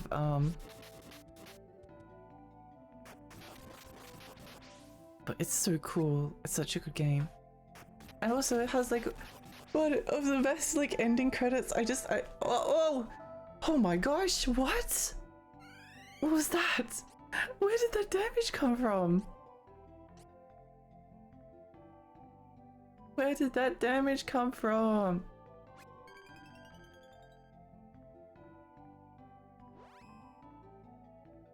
Oh heck.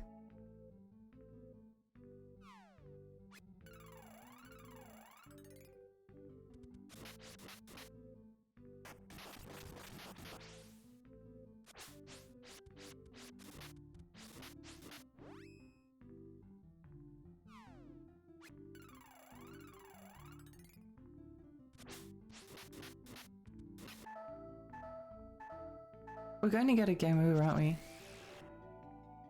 I need to go back to town and and buy some more recovery items.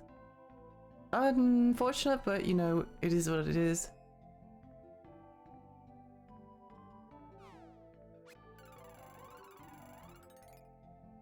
My arm! I used to own God Hand. I possessed extreme skill issue with the controls and never got far.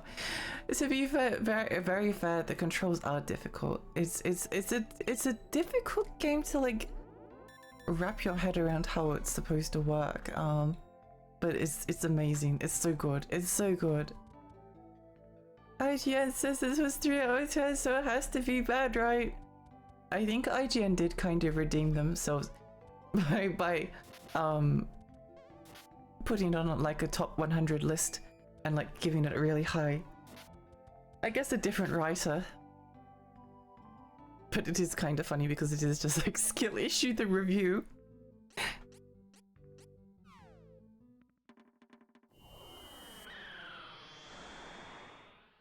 I'll give it another try. I think it's worth giving a try. I'll try and I was trying to like play a little bit of God Hand off stream because I wanted to like not take like an hour to like remember how to replay the game. I already forgot that you could dodge by like dodging forward with the right analog stick.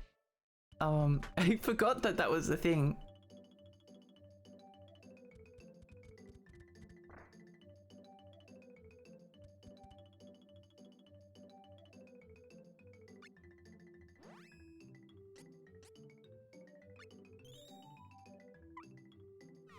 Okay, we need to put a bunch of stuff in storage.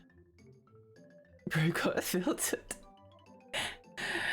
God Hand just has the satisfactory of solving the fights and figuring out what works, and when you get good it's just really about making your own fun, bullying them in fun ways. It is! It's a very, very good game. Very, very, very good game.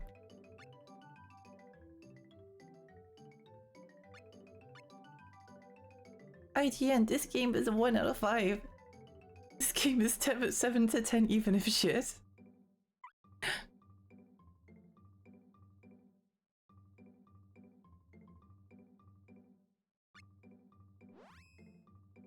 I think IGN can have like good taste occasionally. It's all I always found like some of the, I'm thinking back to like the PSP, like PSP, PS3 era, with like the Sony fanboys reviewing stuff. I did kind of find all of their reviews like kind of irritating, but they gave like a good score to Puppeteer, and Puppeteer is like a cool game. I think in a lot of ways like review scores are just inherently flawed. Like I use Backlogged, and on Backlogged you can rate the games, and I ended up like rating all my games. But the thing is, like, even though I know what rating I'd give games, a lot of games like vary. Like there can be elements where I'm like, actually this is like 2.5 stars or even worse, and then there's other elements where it's like, this is amazing and profound, and it's difficult to like summarize, like it's difficult to like I've marked a lot of like student essays before. I've marked a lot of them, and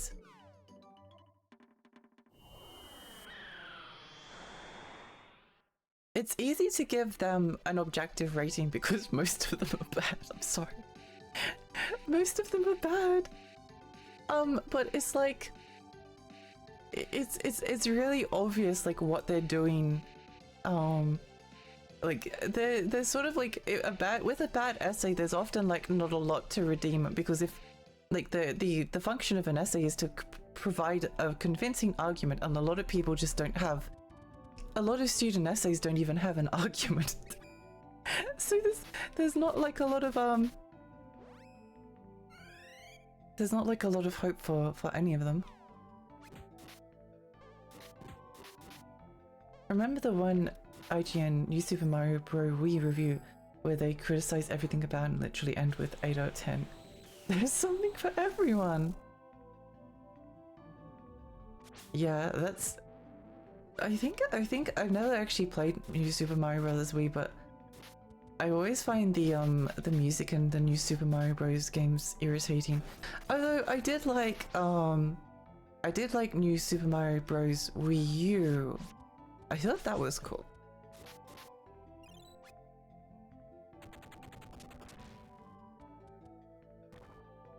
Eee.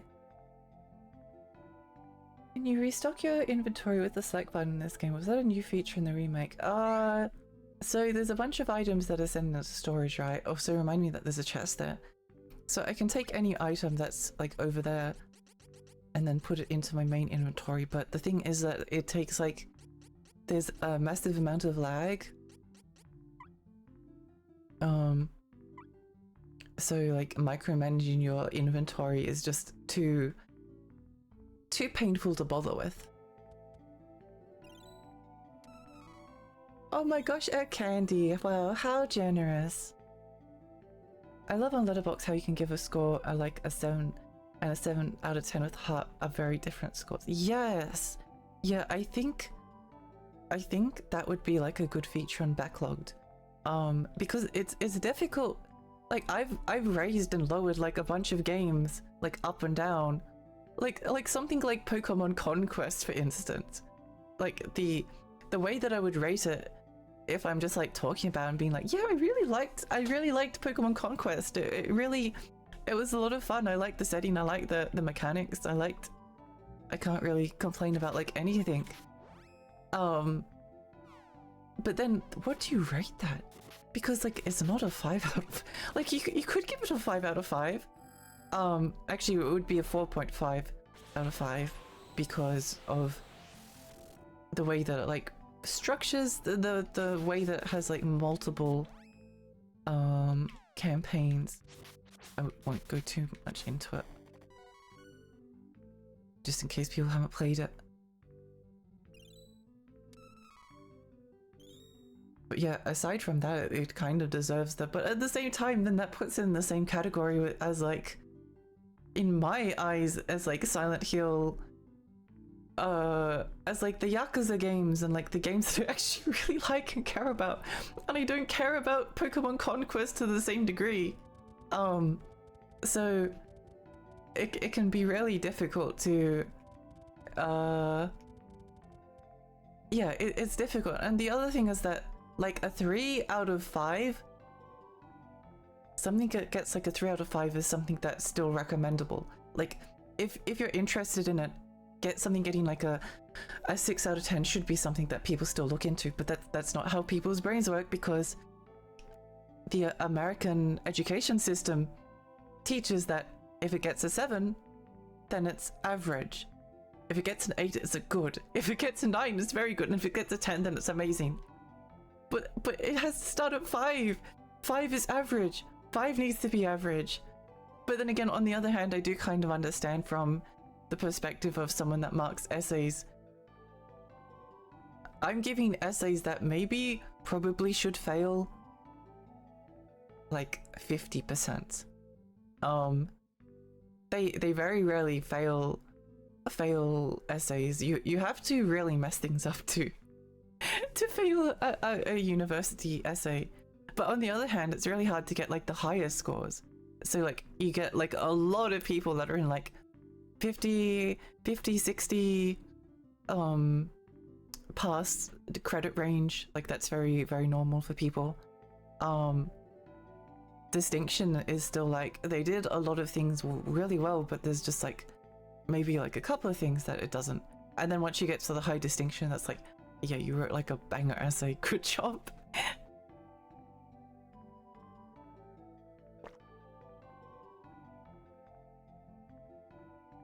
I remember having a professor that would insta-fail you if your essay had the phrase, in conclusion. What? Sorry, that's bad. That's bad. That's really... That's bad marking.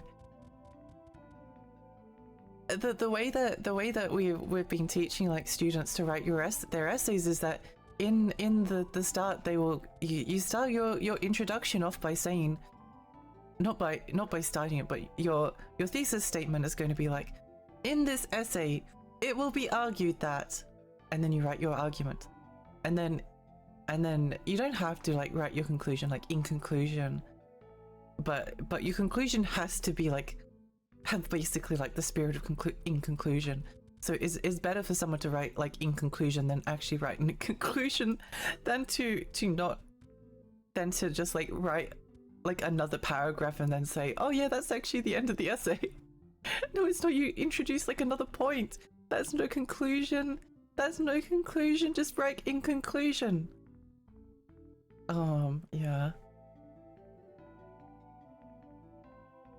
If you want to not give the main writer who does the essay work and give a rating, then have two more people give their own ratings with a quick one-liner. There was a magazine in Australia called GBA World, and in GBA World, basically instead of having like one person review it, you would have 3 people all give a score to the game. So I remember there was like a review for Lord of the Rings Return of the King, where like 3 of the reviewers were like, yeah, this is a really good like Ludo Diablo style game. It's actually like well made. And then there's like a person who's like doing the main review, and the main review might be like twice as many words as like the rest of them. Like everyone else only kind of gets like a little blurb to quickly convey their feelings. And in the main review for this one, she was like, no, actually, I disagree with everyone. I think Lord of the Rings Return of the Well, that's a big paragraph. Wait, I'll read it in a moment. I think Lord of the Rings Return of the King is actually not a good game because it's basically just a retelling of the movie with like very basic Diablo style like combat, and it doesn't really like do anything to like set it apart. And I really liked and respected having lots of different people with lots of different opinions. I'm pretty sure Backlogged added the ability to like in a score in the next update. Oh, if that's the case, then that's really good, because that changes kind of everything. That changes everything. That professor sucked. In conclusion, the end. That professor did suck. Also, Amber, hi, hello. This might be a long explanation, but a huge part of games being seen as 7 out of 10 for average is that there's so many games these days that outlets need to pick and choose what to cover. Yep, that usually means bigger games or smaller games that already get attention. The chances are of big budget pop indies being good is higher than just reviewing a random game, so the average score rises, and 7 out of 10 becomes average because bad games don't really get the attention. It's like why the Golem game last year, was it this year? I don't actually remember. That Golem game that got released, and the King Kong game that like, oh yeah, these games suck. They're really like low budget and poorly made and kind of like rushed out. It's did Daedalic die because of Golem? I don't remember, but if that's the case, that's a shame, because I like Daedalic games a lot because I liked the Pony, and I like point and click adventure games. But yeah, no, I agree. Like a lot of games end up getting like a 7 out of 10, but that's because a lot of games are actually like quite good. It's the same for like my backlogged skews like really heavily to like 3.5 or 4.55 scores, because most of the games that I've played are good games. It's not that I think that 7 is average. It's because if I see a bad game, I stop playing it, or I don't even pick it up. Like I just ditch it. I refuse to waste my time on trash.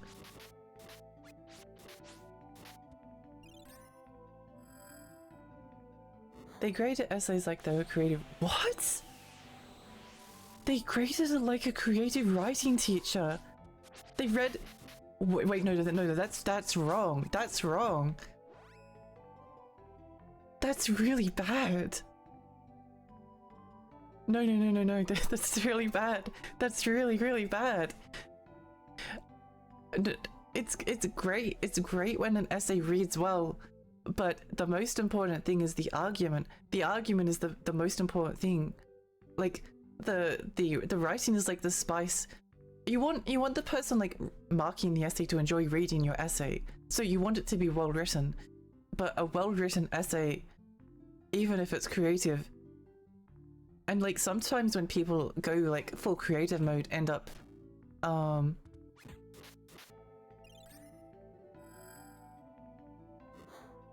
like doing things that like end up diluting the like if you write your history essay like it's a story,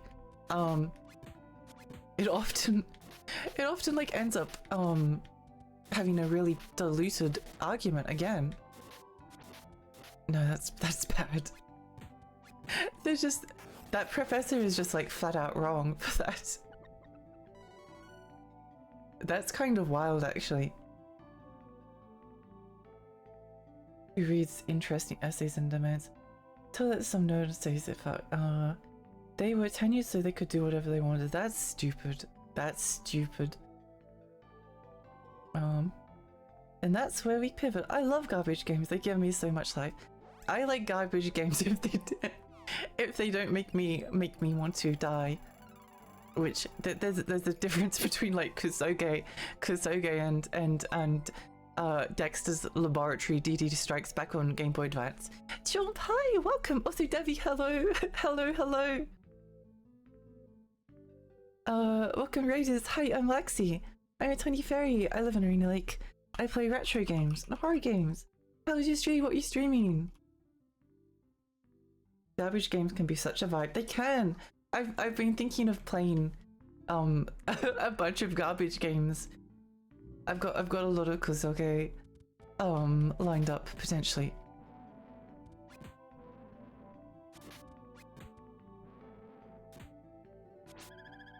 If something makes me want to die, something in my brain activates and it gives me serotonin. That is extremely powerful of you. Reading for the Super Famicom game. I love Seiken Densetsu 3. Oh, I'm loving it too. It's actually my first time playing it. I'm really having a great time. I hope you had a lovely stream. What did you get up to? Hang on, I'm chatting to.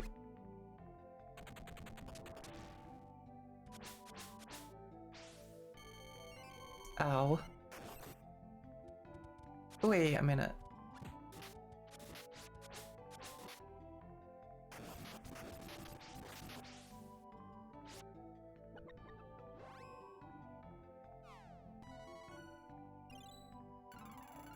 Famousko, I was playing Romancing Saga for Super Famicom. Oh, let's go! Let's go! I've been looking at Romancing Saga because like the second game got remade recently, and then I was watching reviews because like Romancing Saga doesn't have like much of a Western presence, and I was like, oh, this does look intriguing. This looks really intriguing. So I'm thinking of going and playing it. Sometimes I forget to say hi. Don't worry, Debbie, I do that too. Actually, no, I don't do that because I spend like 10 minutes trying to think of like what to say. I spend like sometimes 10 minutes like trying to figure out like how to introduce myself in a stream. Kusoge, lucky been redeemed. Yeah! Wait, oh, we don't go this way. Interesting. But yeah, I'm glad that you had a lovely stream. That's awesome. If you need to go get some snacks or get some rest and hydrate, then please do so. If you want to hang out later, then that would be lovely as well. But yeah, thank you so much. I really appreciate it. I've never played a Saga game, but a Saga fangirl VTuber I watch sometimes really like the remake. Oh. I wonder if I know which VTuber you're talking about. Do they have purple hair? Or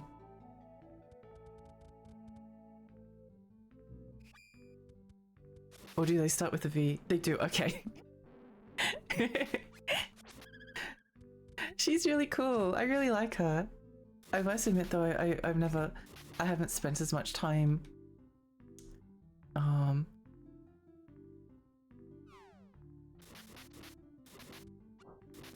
watching her stream. But yeah, she's really cool. Lexi knows. Yeah, I do. I know. I also watched the purple-haired VTubers play through. I'm glad that she's enjoying it. That does make me really happy. The fact that she's enjoying it gives me a lot of confidence in the remake. Oh my gosh.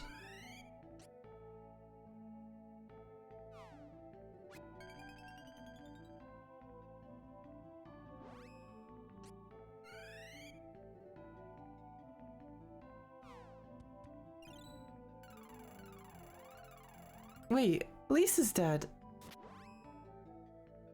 I didn't realize Lisa's dead too.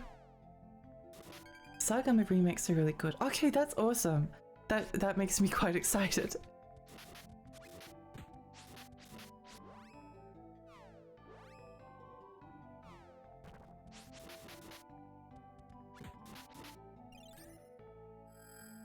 I wonder if we can silence these enemies before we fight them so then they can't transform. That might be the strat. Ow.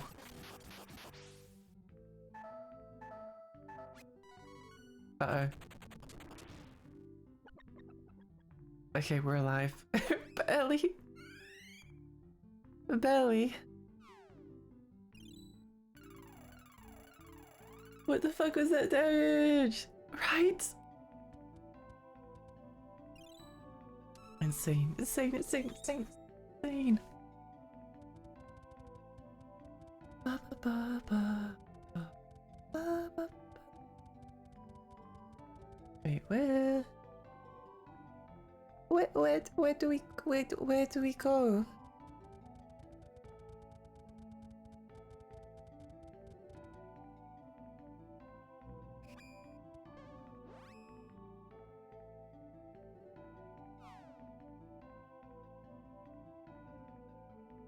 Hopefully this will silence them before they get a chance to morph. Hopefully this silences their ability to morph. Because the attack is crazy. I feel kind of bad because that's like that's what I've been spamming on them.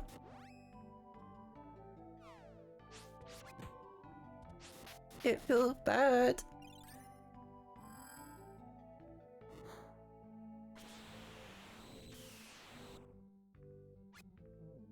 It's cool that Saga seems to be getting kind of like a renaissance though, because there's a bunch of Saga games that have gotten re-releases and remasters and that never made it out of Japan that now have made it out of Japan.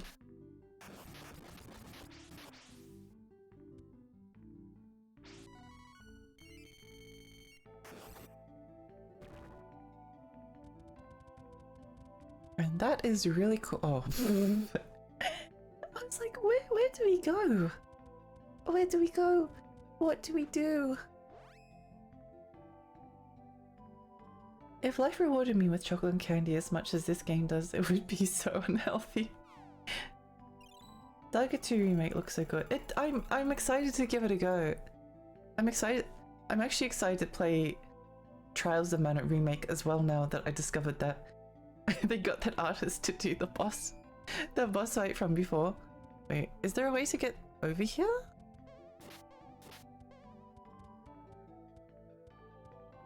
I feel like the answer is no. I still want to experience Frontier first. Ooh. The developer for Trials of Mana remake is the same as the one for Romancing Saga 2 remake. I could tell by the remake style looks very similar.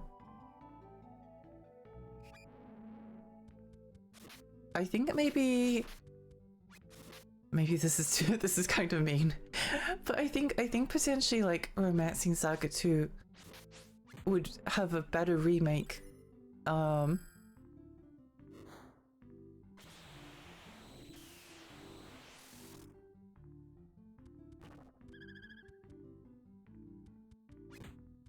Wow.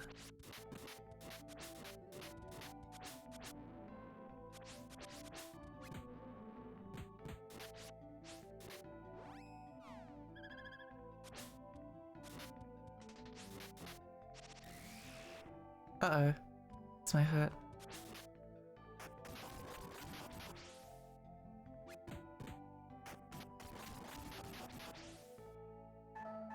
Oh my gosh! What the heck? What the heck? What the heck? What the heck? What the heck? What the heck? What the heck? What the heck? What the heck? What the heck? Maybe it's easy to just run past these enemies. What was I saying? Oh yeah, I think the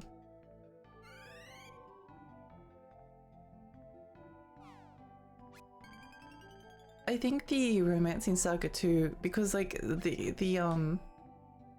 never mind. I think Seiken Densetsu 3 is really beautiful and gorgeous and is like some of the prettiest like pixel art in existence. Oh, I made a mistake. Probably. I made a mistake. Oh. We're going to use up all of our healing items before we even get to the...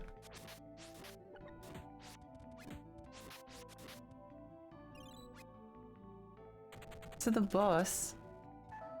We'll just have to let her die. We'll just have to let her die for a moment.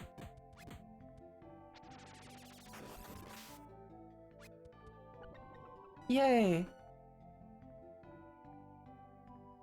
Lexi wants to fight everything. I support this mentality.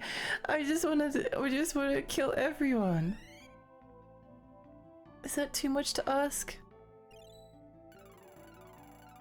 Yeah, what was I saying? I think Seiken Densetsu 3 is like some of the most beautiful pixel art to have ever existed. And I think Romancing Saga 2 is on the more basic side of Super Nintendo RPGs. So there's a lot of potential to remake like Romancing Saga 2 and let like the imagination from the original game get like brought forward without losing like the gorgeous atmosphere, if that makes sense. Maybe that's me to Romancing Saga 2. I need to look at I was looking at it, I was like the other day and I was like I might play the remake. I might play the remake first. Although they remastered Romancing Saga 2 and the remaster looks very pretty. But the little sprite art looks like they look like little squares. I don't know. Super fun.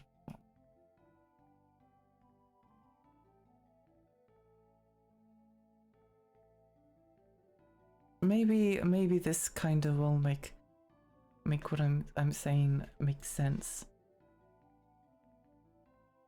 Make what I'm saying make sense. I hope so.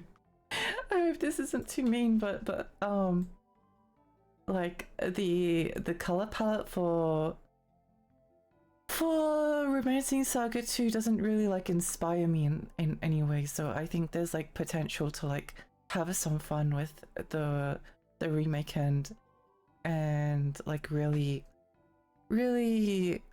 become imaginative, whereas I think the color palette for Seiken Densetsu 3 is like amazing, and changing anything is like really difficult. Look at that gravel.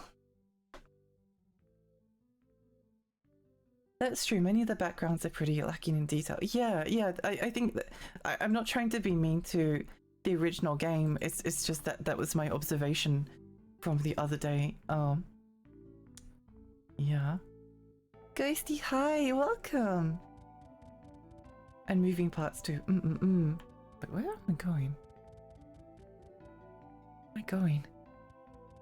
Maybe it's this way. Where do I go? Where do I go? Like fluttering vegetation from winds. There's so much detail to...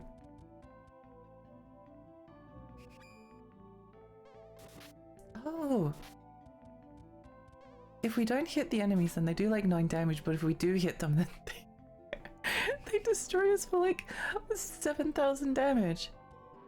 Good morning. Good morning. So maybe just walking past them is the play. Walking past them may be the play.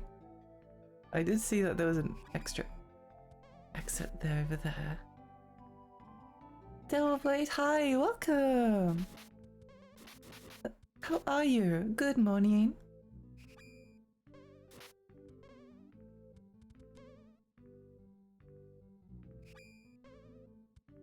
Okay, this was definitely the strategy. Look how little damage we are taking, how comparatively little risk we are of getting a game over. I'm going to fly a plane today. You're going to fly a plane. You're going to pilot it. That's really cool. It's really cool. Awesome. Good luck. I hope it goes well for you. HP and MP are restored. I can do trick with planes. What kind of tricks can you do? What kind of plane are you flying? What kind of plane are you flying? I know nothing about planes.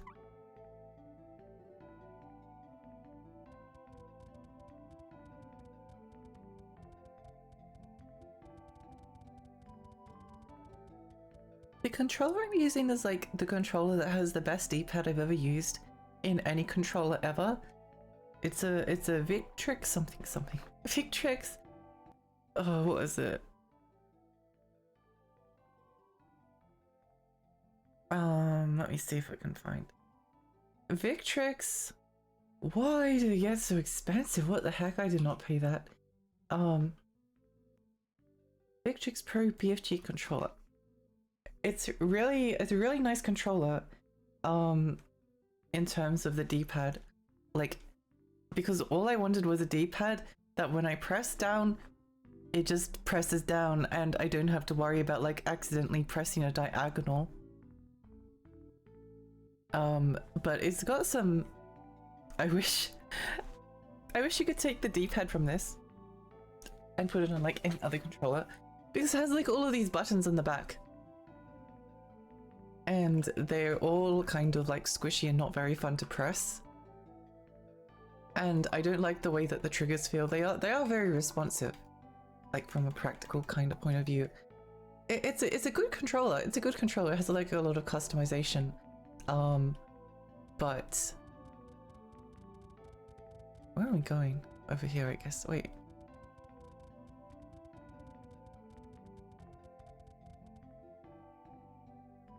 I have some Cheeto dust in there for extra texture. The good thing about it is that even if you did get your Cheeto dust up in there, you can actually like take everything apart and like clean it. I love that we're just running past everything. I can't go for that price. It's so expensive. What the heck?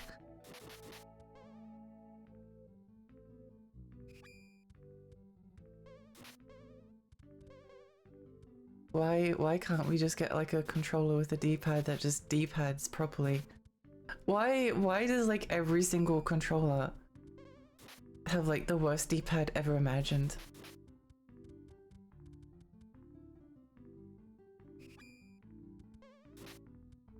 I love that running past them is so easy. Like as soon as you fight them, they like turn around and kick your butt. But if you just like, they're just kind of like annoying little fleas if you just ignore them. Maybe they thrive off attention.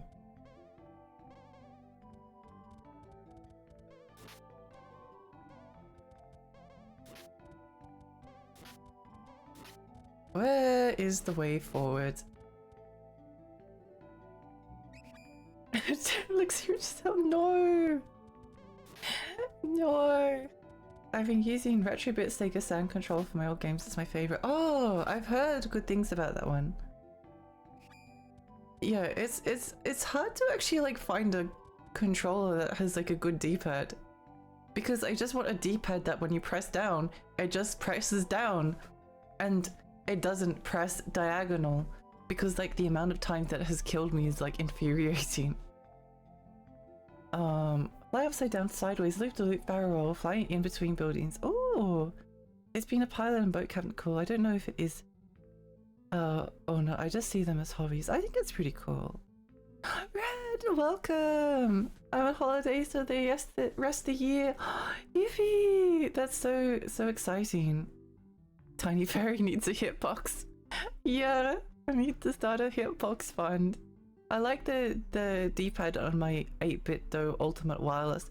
That one also has a D-pad where I was trying to press down and it would go diagonal, which was really annoying me. In the game I was playing, it's definitely a lot better than like other ones, but I just want to, even like the Xbox one is bad, the Pro controller is terrible, the PS5 controller is also bad. It's just so difficult. I just want down to be down.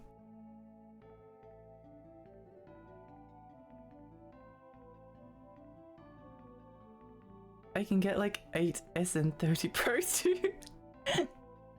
Oh yeah, I don't know why they're charging so much for it, to be honest. Those D-pads are just flat circles. Yeah. Then they don't have like separate buttons for up, down, left, and right. They just have like a membrane. I also have an 8-bit though. I like how it gives good grip handles to this NES controller, but funny enough, the control stick has been giving me trouble before anything else. Really interesting. I haven't noticed any weird inputs with mine. That's good. That's good. I'm really happy about that. Where is the way forward? Yeah? No? It has to be somewhere. Maybe it's time to look up a guide. The PS4 D-pad I like, but the durability of the entire controller is worryingly bad, like 2 months and it creaks when you lightly touch it. I don't know if I had many problems with that. I guess what we're learning from this is that everyone seems to have... Controllers seem to be like made in very like varying amounts of quality.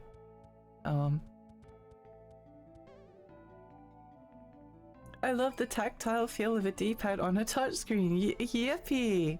That's my favorite.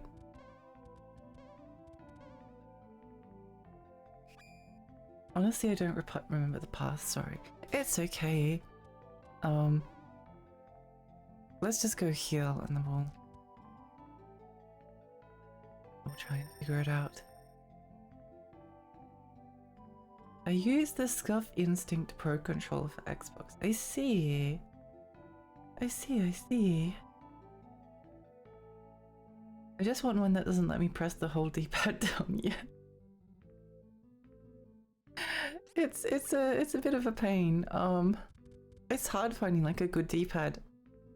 It's why I was using an arcade stick for ages, because then the down was down. So there's the lily pad path and then there's this path. My instinct says that the lily pad is the correct way forward. I think it is, because there's like a path that...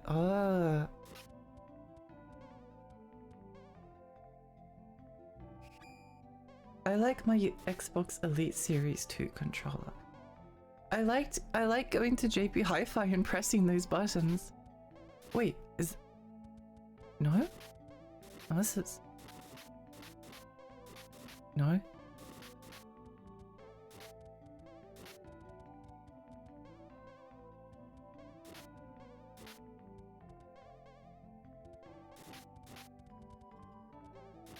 I might need to look up a guide. Uh-oh, guide time. I want to get the Pro 2 for SN30 since they've got extra back buttons. They can be really useful. They can be really useful.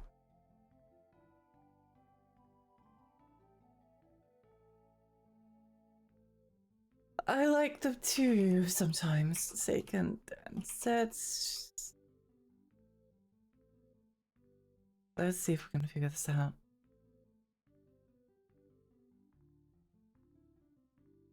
The Mena Holy Land!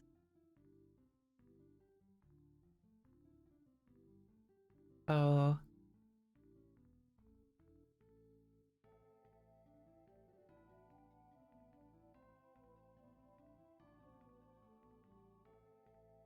Level build for 48 and save again. Go east, north on the lilies, and then west. North on the lilies and then west?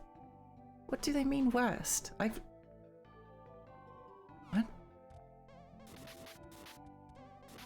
Oh, maybe I need to kill them. Maybe I need to kill the enemies here.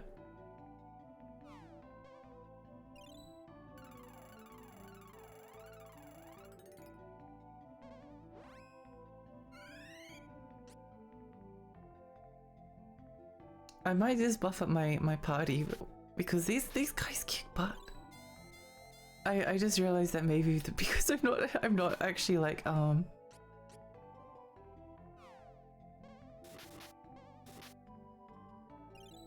maybe because yeah, that would probably make sense. That would probably make sense. Sometimes the enemies like lock the part way forward.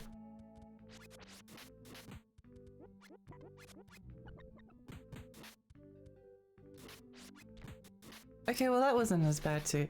I think it's the ones that are grey coloured.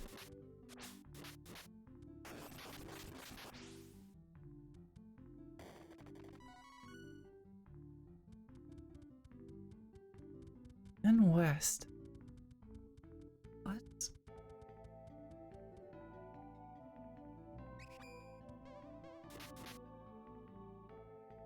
Ah. Wait, hang on.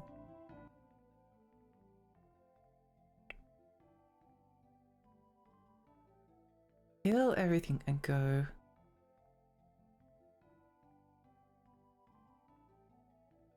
Go east, north of on the lilies, and west.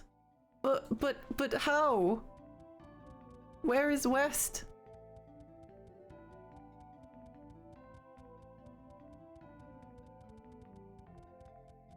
No, I don't understand.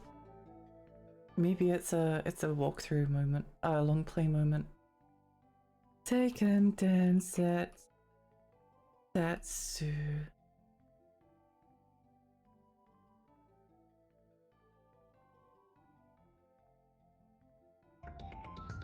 Okay. Show me where to go. Show me where to go. Show me where to go. Okay, I think I found the bit.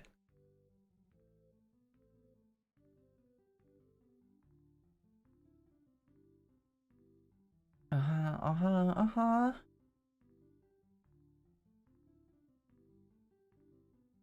I like that they're wandering. I can see them. They're like wandering around trying to figure out where to go. Wait, they don't know where to go?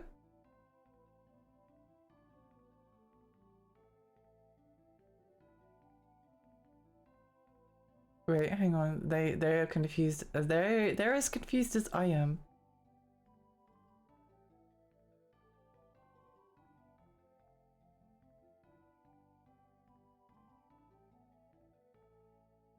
They're as confused as I am. What the heck? They're just like wandering around trying on the walls. It's really funny. Yes, suffer like I have to.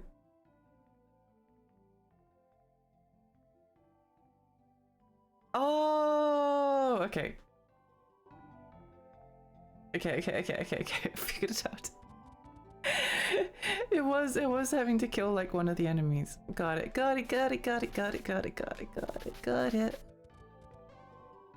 Sorry, quick question. If I buy a physical JP version of a PS5 game, will I need a JP user account like on Switch? I don't think so.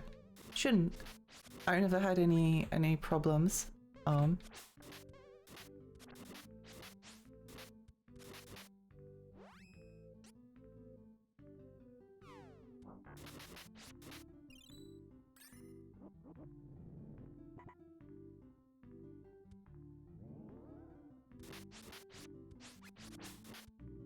Yeah, no, I'm pretty sure just that PS5 is just like flat out region free.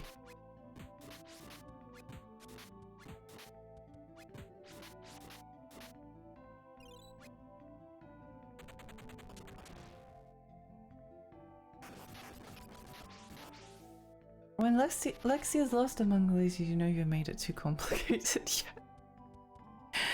Why is it like this? Why do they like, oh, let's make it so no one can figure out where to go? Wait, it might be back this way. Oh yeah, if there's the PSN code to enter, you will need an account, but if there's like no DLC to redeem, then you should be fine. Should be fine.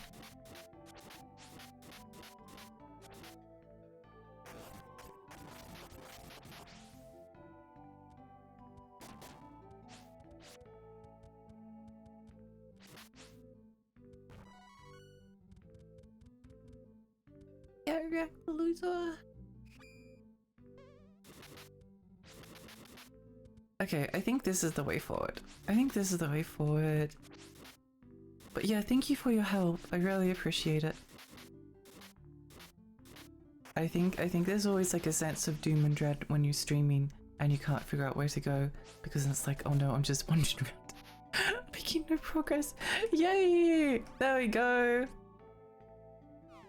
There we go. There we go.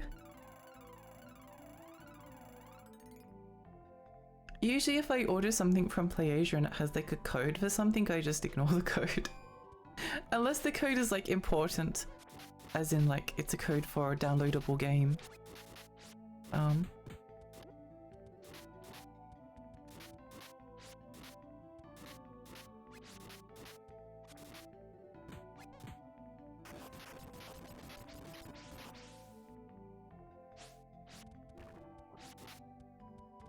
Yuffie!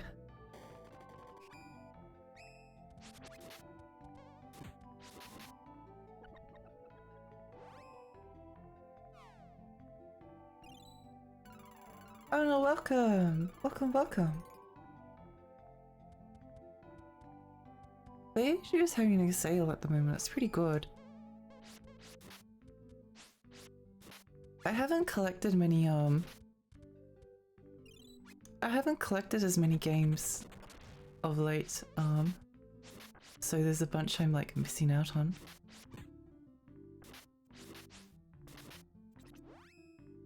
I want to use Turn Undead just because it's funny.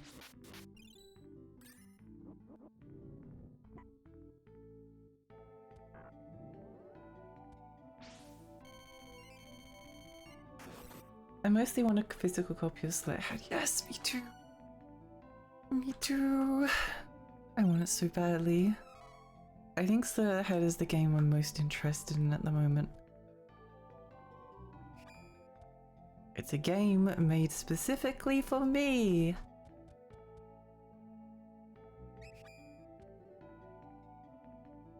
Looks like I wasn't quite late enough in the game. I think it's right at the last class change. Okay, thank you. They even have a Saturn keyboard. Wait, who has a Saturn keyboard? 8-bit though. I know they had. Did they make a Saturn keyboard? I know that they made a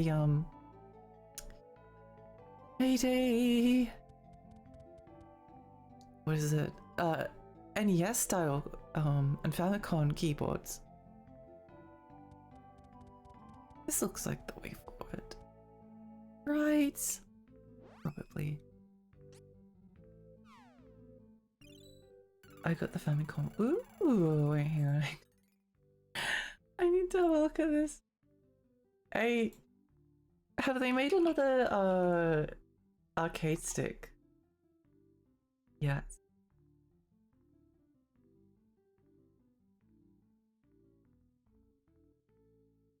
Oh, cool. Oh, that's neat. I like the Commodore 64 style keyboards they have.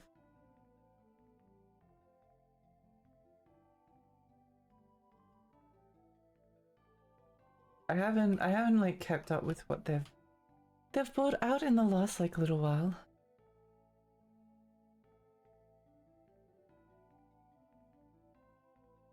I love their mouse.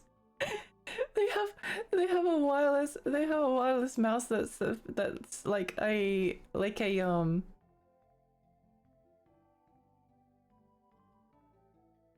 wait, no, no, oh shit, that doesn't matter. It's like an NES style mouse. It's really goofy looking. Oh, cutscene. They're releasing the Saturn look and green see-through plastic. Oh! Such a shame.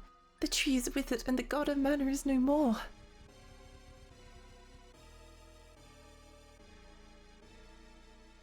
No! How could you? Are you in pain? You must have become weaker without the tree of mana. Fairies are born to protect the tree and perish without their purpose, I see. This music is good. Wait, I need to turn up. This is the end of the goddess of mana's reign. Mavoli will rule the world with me as its supreme god. No, I won't let you. No, she got yeeted. So impatient. She wished for death so badly she tried to go against me alone. Are you ready to admit you have no chance against me? Oh, wait, she's dead? Oh no. It's just like Grulenser all over again. You should gracefully give up this fight. The world will be consumed by Mavoli and the new evil order will be ruled by me. There is no place for you here. Shall we end this? Now that I have godlike powers, I will shed this old broken body and inhabit the Prince of Laurent instead. I'll simply wear his body and cast my previous one. With all its horrible memories aside, you will only see my true form for a moment before you perish. Oh my gosh. That thing looks super uncomfortable to use. It does. It's so bad. It's a really bad mouse. It's a meme though. It's a meme mouse. Original metal pipe sound effect. It was so good.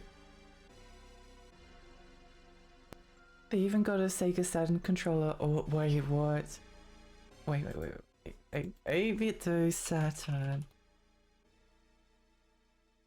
I might have to look into this at some time. I read a review of the Neo Geo Pocket one that was kind of negative about it, but it looks fun. I don't know. It looks fun.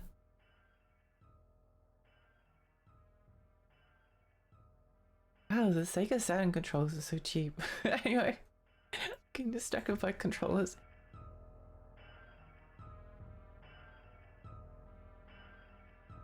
Stop letting the bad guy Moloch. Whoa! Dark Majesty became an archdemon. This is what the ruler of Mavolia, the human realm, and the sanctuary looks like. Feel the powers in me. I will obliterate you myself. Oh, cutscene. Never mind, we dead. Goodbye. Wahaha. Well, thanks for coming to the Lexi stream. I guess we're all dead.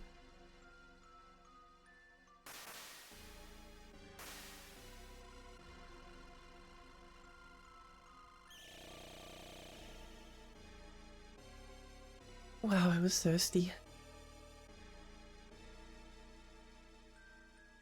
No! Who is causing this pain? This end here, even without the tree or mana power, we'll never give up without a fight.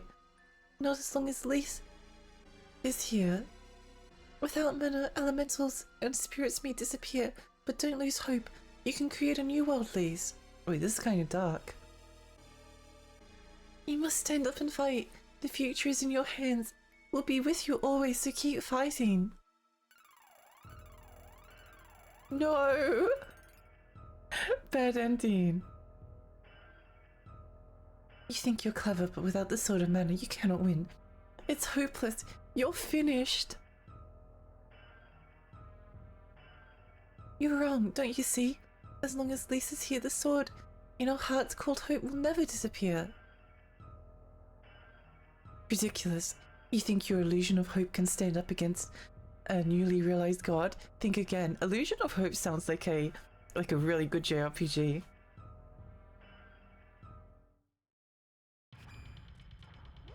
Okay, let's... I'm going to assume that Holy does damage.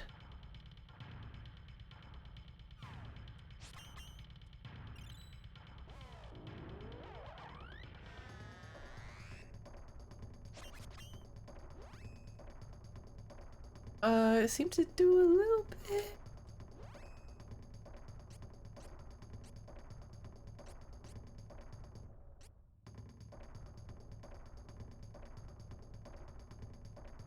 Seemed to do a little bit.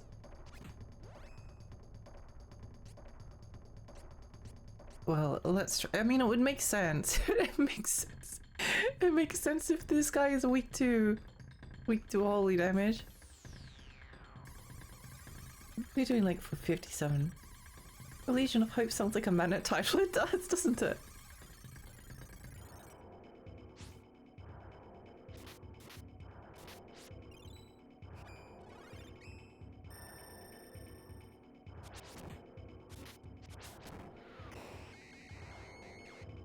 Ow. Okay, that didn't seem to do as much as I was hoping. But it didn't like decrease unless this guy is like not weak to anything in particular. Well, I guess we'll find out. Oh yeah. Or Castlevania subtitle. Big fight.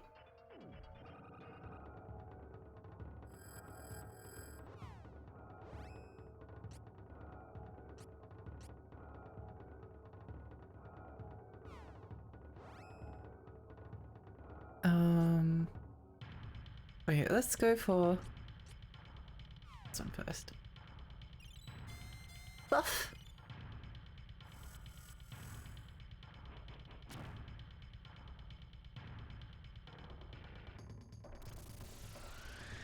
Erish!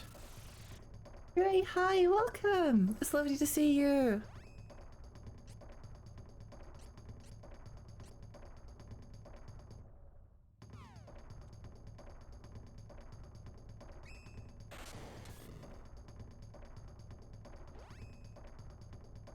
I'm still trying to pay attention to see if any of these elements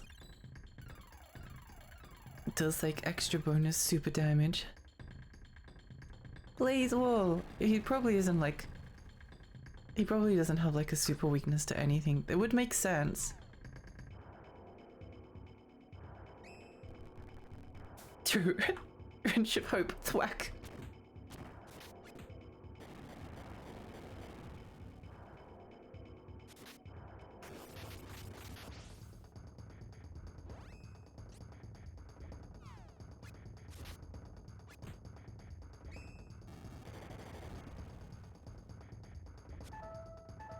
Oh. Well, fire damage was not the play. Fire damage was not the play.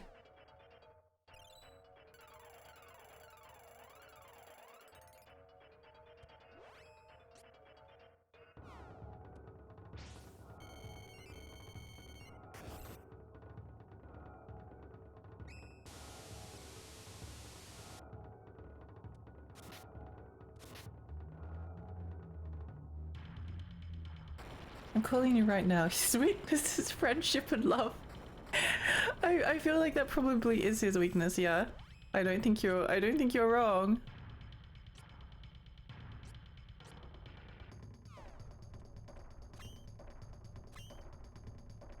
I always forget what Needle Shower does. Nothing.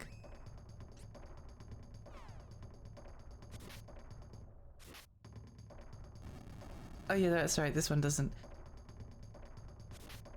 Earthquake! Whoa!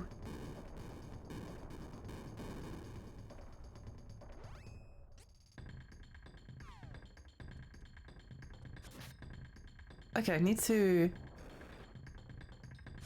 heal this very moment.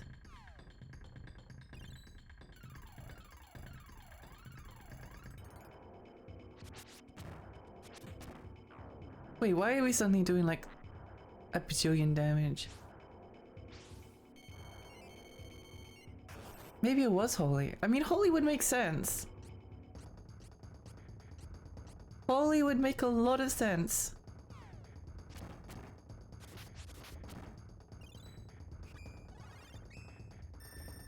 Are the eyes on his face like changing or something. So then it's like he's oh. Owie zowie.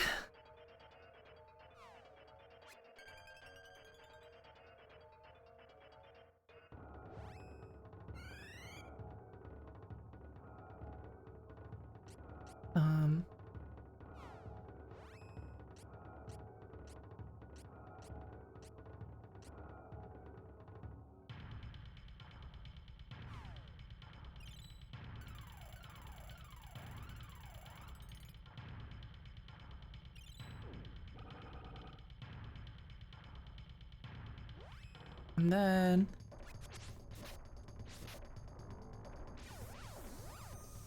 Japan loves putting a guy in the center of some big fucked up machine organism and calling it end boss. They do. They do. It's very endearing. It's their thing. It's kind of their thing. Kind of their jam.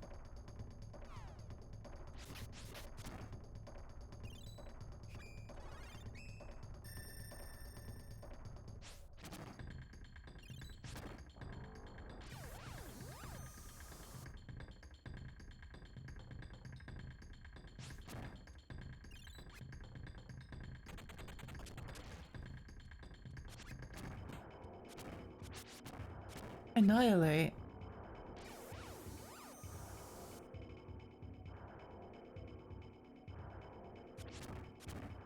We could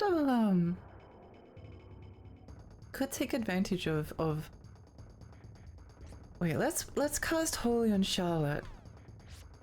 Oh, the eyes are changing.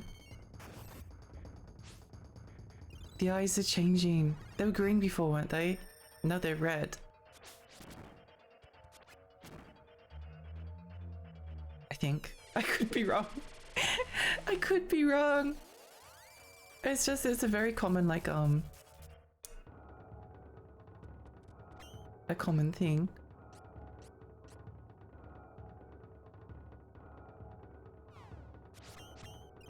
Red means low health. Oh, that's what it means. Well, theoretically, if I wanted to take the lazy girl route, it probably makes sense that to stay in holy, because he's probably not going to be doing holy damage theoretically.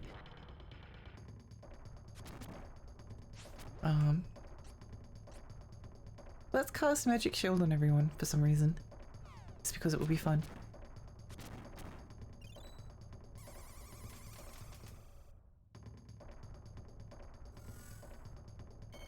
Let's cast magic shield just for the funsies. I hope.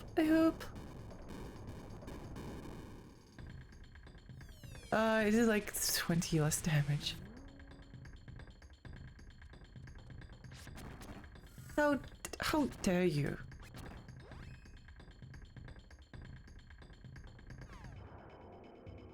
Hyper cannon. Uh-oh. You know things are bad when it preemptively like starts beeping at you.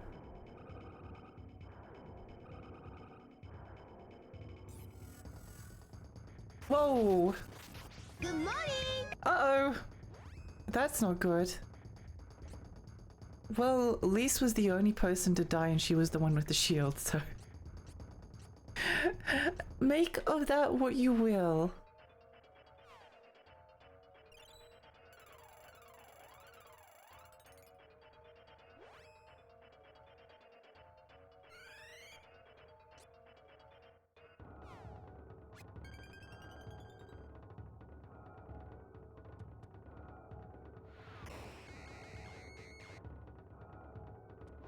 Yeah, that's what they're doing. They're cycling through the elements.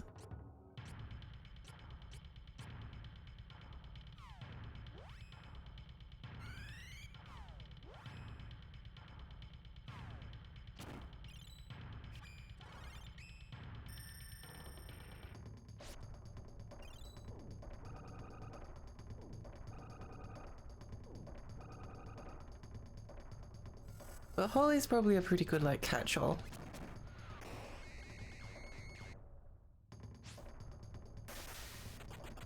Wait, did we win? Was it over? Wait, no, it's not over. There's no way. There's a phase 2. Yeah. There's a phase 2. There's always a phase 2. Let's go. This looks so cool. Uh-oh. No, stop, stop, stop. Stop, stop, stop, stop. Stop doing whatever you're doing. Stop it. Stop killing Lise.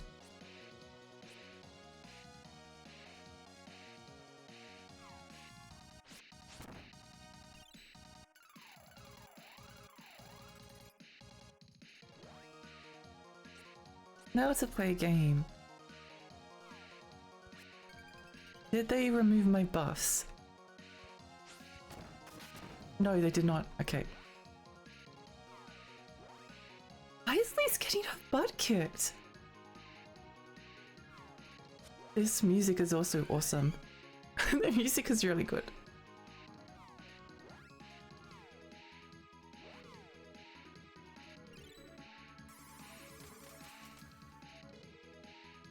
Dude, the magic seal gets applied and went, nah, how about lose everything? It was a school rocks.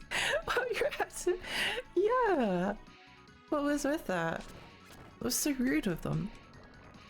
How dare you decrease my max HP? This is an outrage.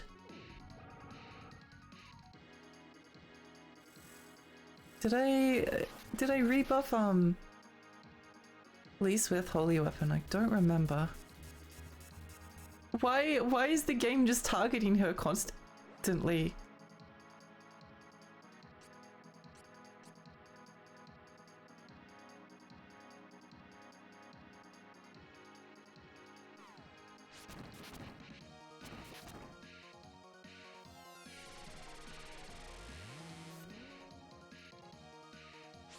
This bus is just a glorified traffic light.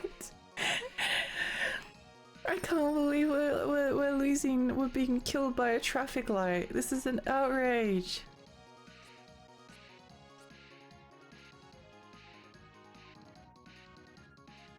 Isn't that the evil lady from the Power Rangers meme? It might be. This music is really good. Yeah? It's the day after the United States Turkey Feast and 2 days before Advent. Oh. I love how this cute Uwu game in the end was the pretty nightmarish. Oh yeah, it's always the way, isn't it? It's always the way. I love his theme. It really gets you pumped up for the fight. It's so good. He wagged his finger. No, he can't do this to us. Can't do this to us. It's just not fair.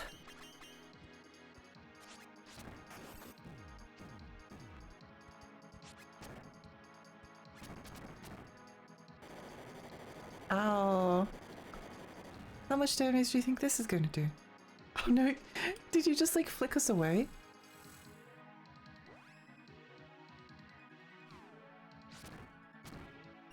I saw he decrease like magic effects.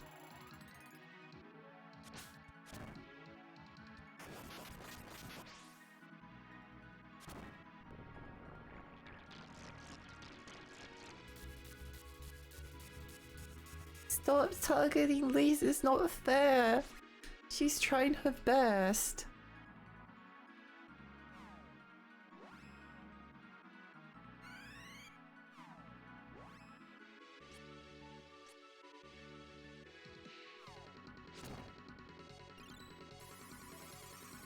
The final boss is a Karen. After 10,000 years, I'm finally free!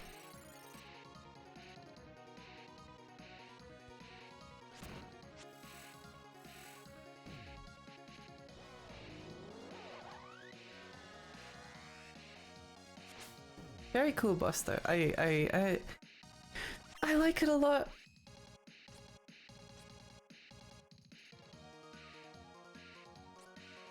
You know what? I'm greedy. I'm greedy. Let's just be real. I'm extremely greedy. I could heal Hawk, but instead I could, you know, I could cast Holy Magic instead.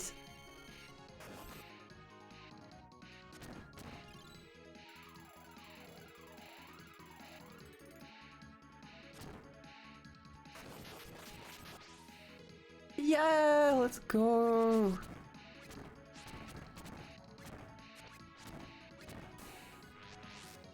What is that? What is that? What is that? What is he doing? It's fine, I'm at full health. There's no way he one-shots us. Dehydrated, thank you. Oh wait, I'm all out of hydration.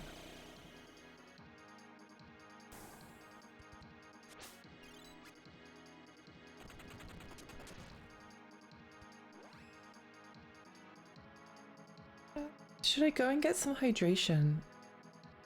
I probably actually should, yeah. I'll be back. Sorry to leave in the middle of a very important boss fight, but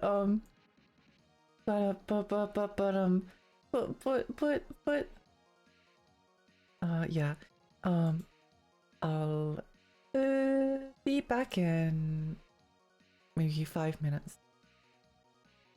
Oh wait, let's pause this for a moment.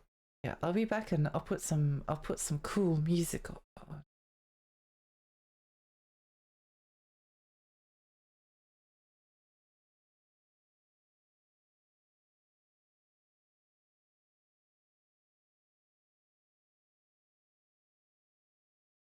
This might be, yeah, okay.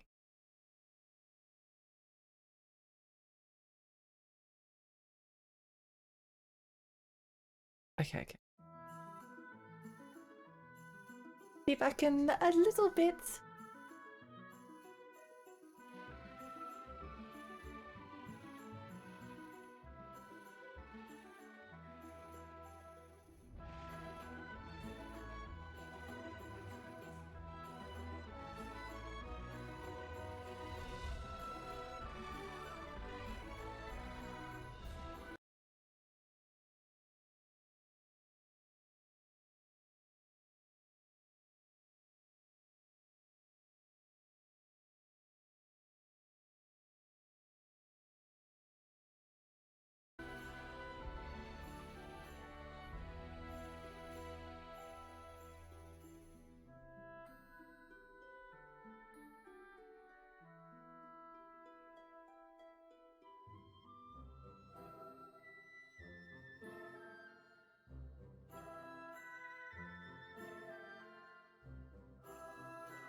Hello. That's from this Legend of Mana soundtrack. It's beautiful, isn't it? Oh, beautiful. Emote idea this, but the face is just... That would be cute. That would be cute. Yeah, wait, I might. Let me just screenshot that. I don't know if do I have a... kind of. I guess this is kind of like that face, but it's not it exactly, is it? It doesn't have quite the same energy. That's like, that one's too sad.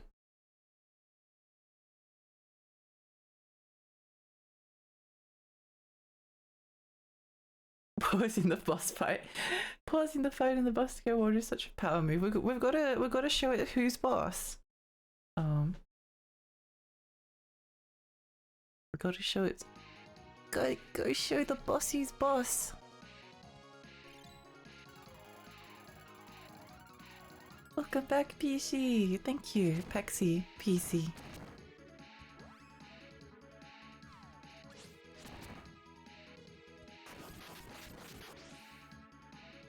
Oh, you know, I haven't decreased its like HP in a while. Oh, it's really rude.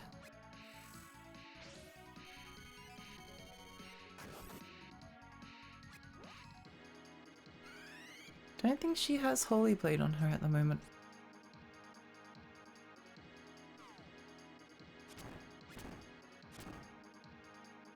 Or maybe she does. I don't know. Who knows? Who knows?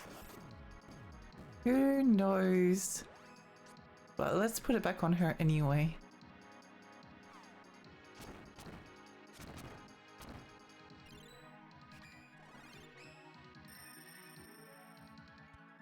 I wonder if this is a boss with like 3... Oh, wait, hang on. Let's heal off a smidge.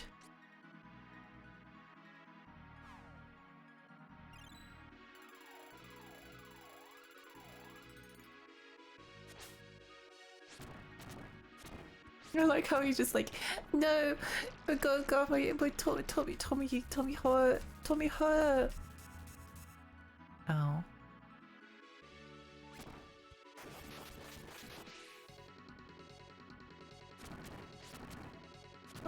Tommy hurt. Tommy hurt.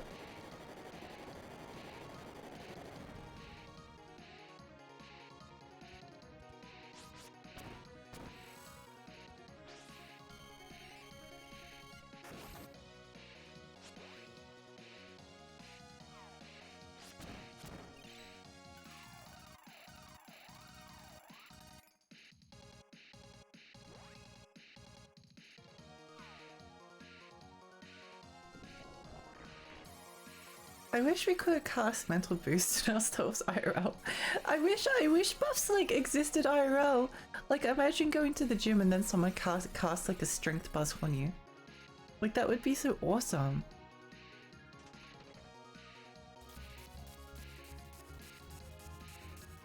I forgot to drink water. Wait, I forgot. I got the water, but I didn't drink it. Yeah, we had a sip.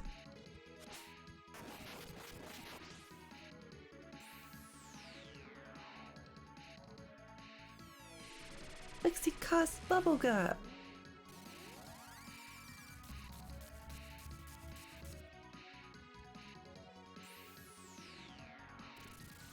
Uh-oh. This is gonna hurt.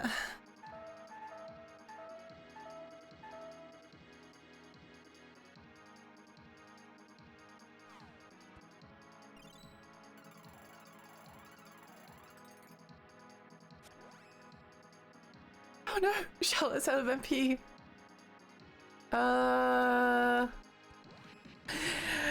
Die, Charlotte, die! Die, oh, heck no, poop butts. Okay,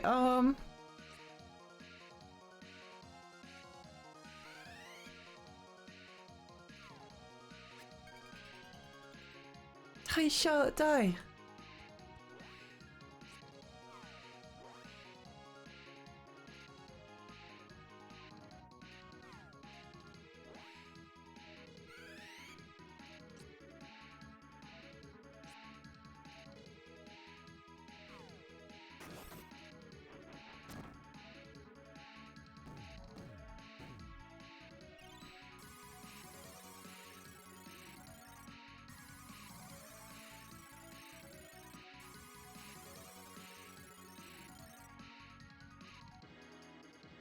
Wait, we shouldn't cast too many buffs. Because we want Charlotte to die. So she can get her MP back. Why are JRPG bosses always insect looking? Maybe because children have tradition catching bugs. That's kind of interesting. Maybe yeah. We didn't need to let Charlotte die. Yippee! He is very insectoid though. It's kind of interesting, isn't it? Like even like the little like spikes on the outer carapace. Yippee! That was a fun final boss. Let's go. Wait, this will be the first JRPG I've ever been on a stream. No, Mavolia, my rain. How can this be? You're good. Well done. Thank you.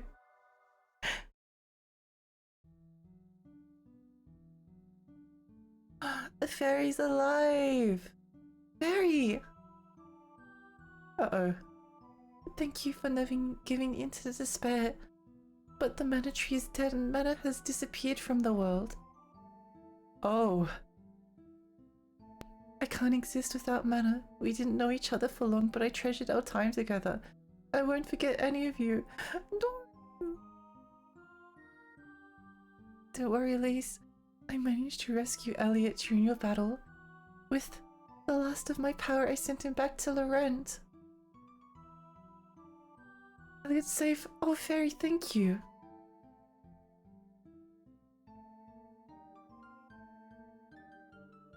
I was only able to do it because you were keeping the enemy engaged. I'm just glad I made it in time.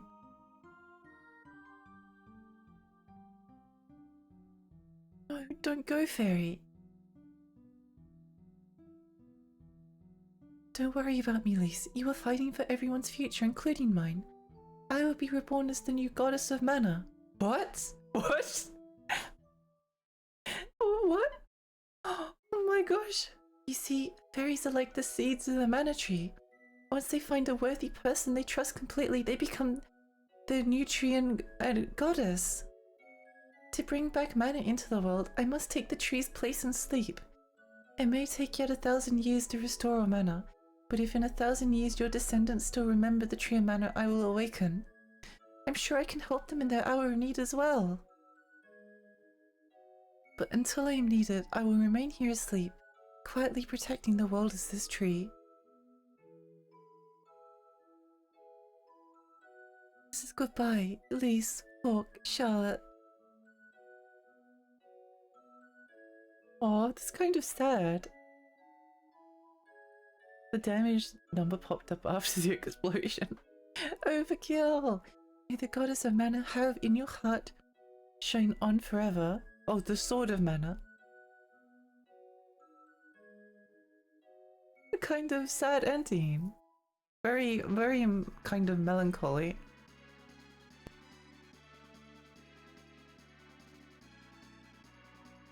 I cannot cast Seiken magic. No! Tracker high! Well, fairies are so nice. They are, aren't they? Can't cast 6 summons for 1,000 years. No! What are we living for?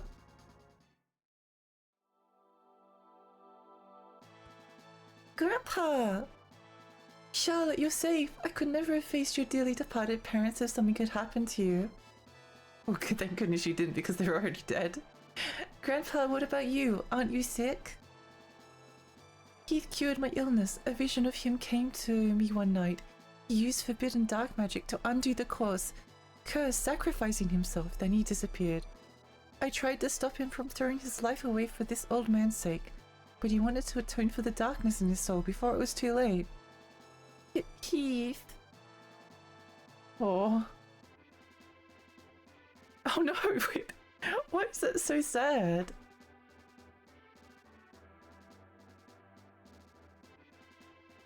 Bad ending for Charlotte. She didn't even like to get to see him go. Keith, why did you have to do that? Charlotte, here I am. How? Oh, thank goodness. The goddess of mana saved me. I sacrificed my corrupted soul and found myself lost in the darkness. But a warm light washed over me and I heard the goddess speak. The goddess gave me what was left of her fairy life and brought me back. She saved my body and soul. Oh, aren't fairies nice?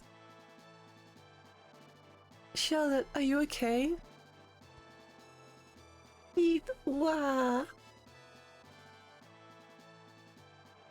It's okay. I'll not leave you again. Don't cry. You know the goddess is looking at this and laughing. It's kind of a hallmark of the Mana series, bright and whimsical worlds with narratives that have bittersweet resolutions. I kind of love that. Kind of love that. Fairy's a real one. She is. Look, it's you! Jessica, are you okay? As me can see, she's doing fine. The vile thieves from all around the world have been coming back to the forest. We should go back too.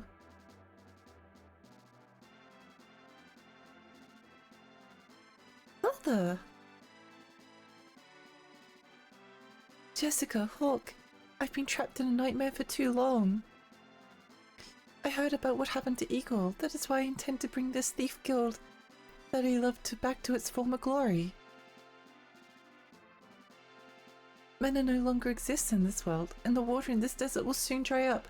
Our next target is clear. We must steal water and greenery from nature itself. This desert was once a lush and fertile land. We must bring back the rain and make it hospitable again. There must be a way. I love her hair, it's very pretty. Who's the fairy? Fairy was in the game. Hi Arcade, how are you? Elliot, are you alright? I'm okay. I'm so sorry, Elliot. I should have. You know, I had a really weird dream. I saw Mother and Father and they looked so happy. Aww. And they told me to go back on the rent and help you bring prosperity back to the kingdom. I just woke up. It's cold and I was scared. I hope you can warm up soon. We must steal grass itself. Yeah. They said I shouldn't love them now. Elliot!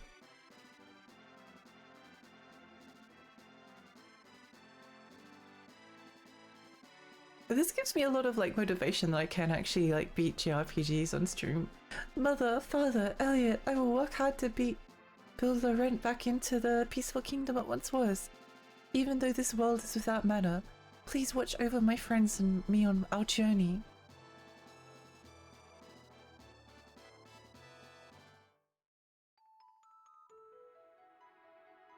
I might have to resort to trauma dumping my trauma over the upcoming event in Nikkei because it disappoints me. I see.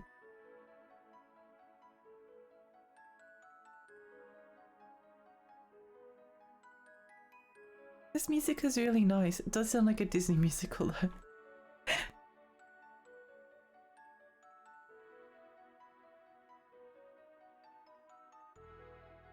Aww, what a nice game.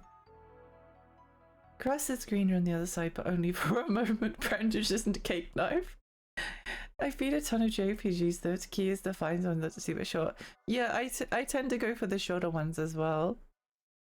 So if 1000 years of fairy sleep can regrow the mana tree, what does 6 hours of sleep, Alexi sleep, do? Staves off anxiety and depression for just a little bit longer.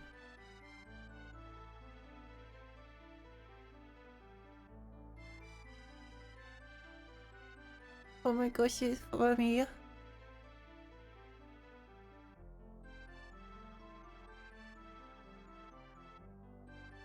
What a nice game. Oh, I really enjoyed that, except for the bits that drove me insane, but I barely remember them now. It was just part of the journey. Just part of the journey. Is it really a video game if it's not driving, if it doesn't make you want to suffer just a little bit? Congrats on beating the game. Thank you. Cute game. It was cute. GG. I'm so happy. Well, I probably won't play another game now because that took me like 3 hours. So I was worried that it was going to finish the game in like an hour or so. It did not take. It still took me 3 hours and 20 minutes. Oh, this game is so beautiful. I do. Oh, I love the. Oh, okay. This is just so lovely. Oh, it's so beautiful. What a beautiful game. 10 out of 10. It's so good. I love the soundtrack in this game. I bought a physical copy from a Japanese import store back in like 2000 because it was so good. Oh, yay! This game is so nice. Congrats on finishing it. Thank you, Sky. I'm glad everyone enjoyed it. It's a very nice game.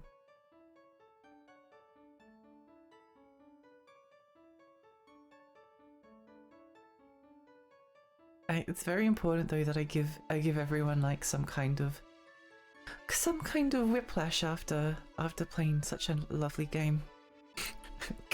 Start playing Splatterhouse. Yippee! You're good. Savante, hi. The Kappa. I have this game in Japanese on cartridge, but it's in Japanese. That's still really cool though.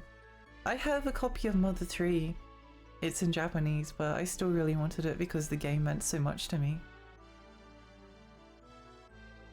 It's so beautiful. Hi, Ultraplex.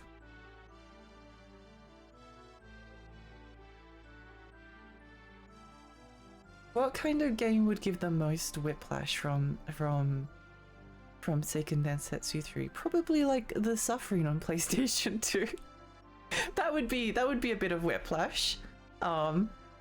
Because like barely any people would know what it is, and oh no, Manhunt is like ultimate whiplash. I need to do a stream where I start off one day playing Barbie Magical Pony Adventures and then end by playing Manhunt. I think I don't like Manhunt, so I don't think I'm actually interested in it. I don't think I'm interested in Manhunt. Siren Clover. I do really want to play a Siren at some point soon. It's over. Yeah, it is. I still think I'll love Glover. I think Glover will be like one of the best games I've ever played. I've had such a positive image of it in my brain. I've never even like really seen gameplay of it. I have seen gameplay of it, but it's mostly the walkthrough I read in that gaming magazine that I read like 1,000 times.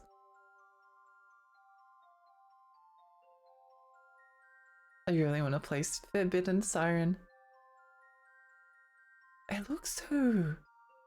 I think Forbidden Siren is like a Lexi game. I think it's a Lexi game.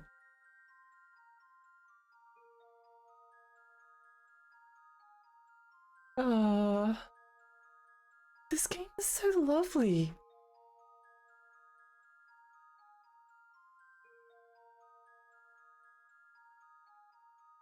I think the conclusion... Okay, that is one of my favorite ending like credits scenes I've ever come across. Maximum whiplash would probably be something like Cruelty Squad. What is Cruelty Squad? Oh, that's the green game, isn't it? Is that the green game? It's the green game! It's the green game. Do I even have that on my wish list? I think I didn't add it to my wish list because it was too green. It was too green. I'll put it back on my wish list. How much is it at the moment? 11. Still a bit expensive. It's actually not that expensive, but you know. Please don't play Glover if you are already having a bad day. It just makes the depression worse. Lexi doesn't have bad days, just minor setbacks. Yeah. A good way of looking at it. Surprised you beat it since you played on hard mode. What can I say? Such a good credits end screen. It's so lovely. Maybe something non-fantastical and grounded to reality. What game would that be. I do have a game in mind to play next time, and it should only take, according to how long to beat, it's only like 4 hours. It's only like 4 hours long, so I guess we'll see. I guess we'll see. They put so much into that credit sequence. It's beautiful. It's such a lovely. Wait, is this just a moment where you just have to like turn the game off? I think so, yeah. Here's Whiplash. X-Files adventure game. I actually own that game on PlayStation 2.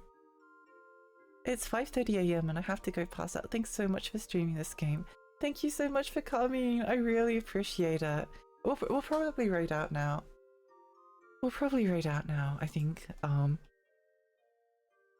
yeah, 3.5 hours is a good stream time.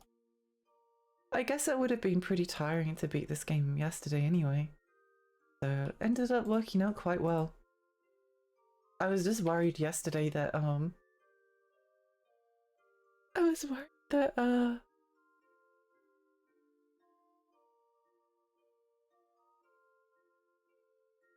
I wouldn't have like enough time.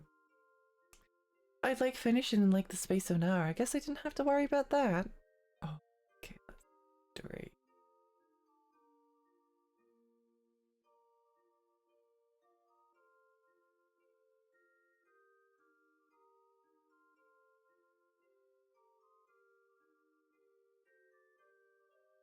Ba, ba, ba, ba.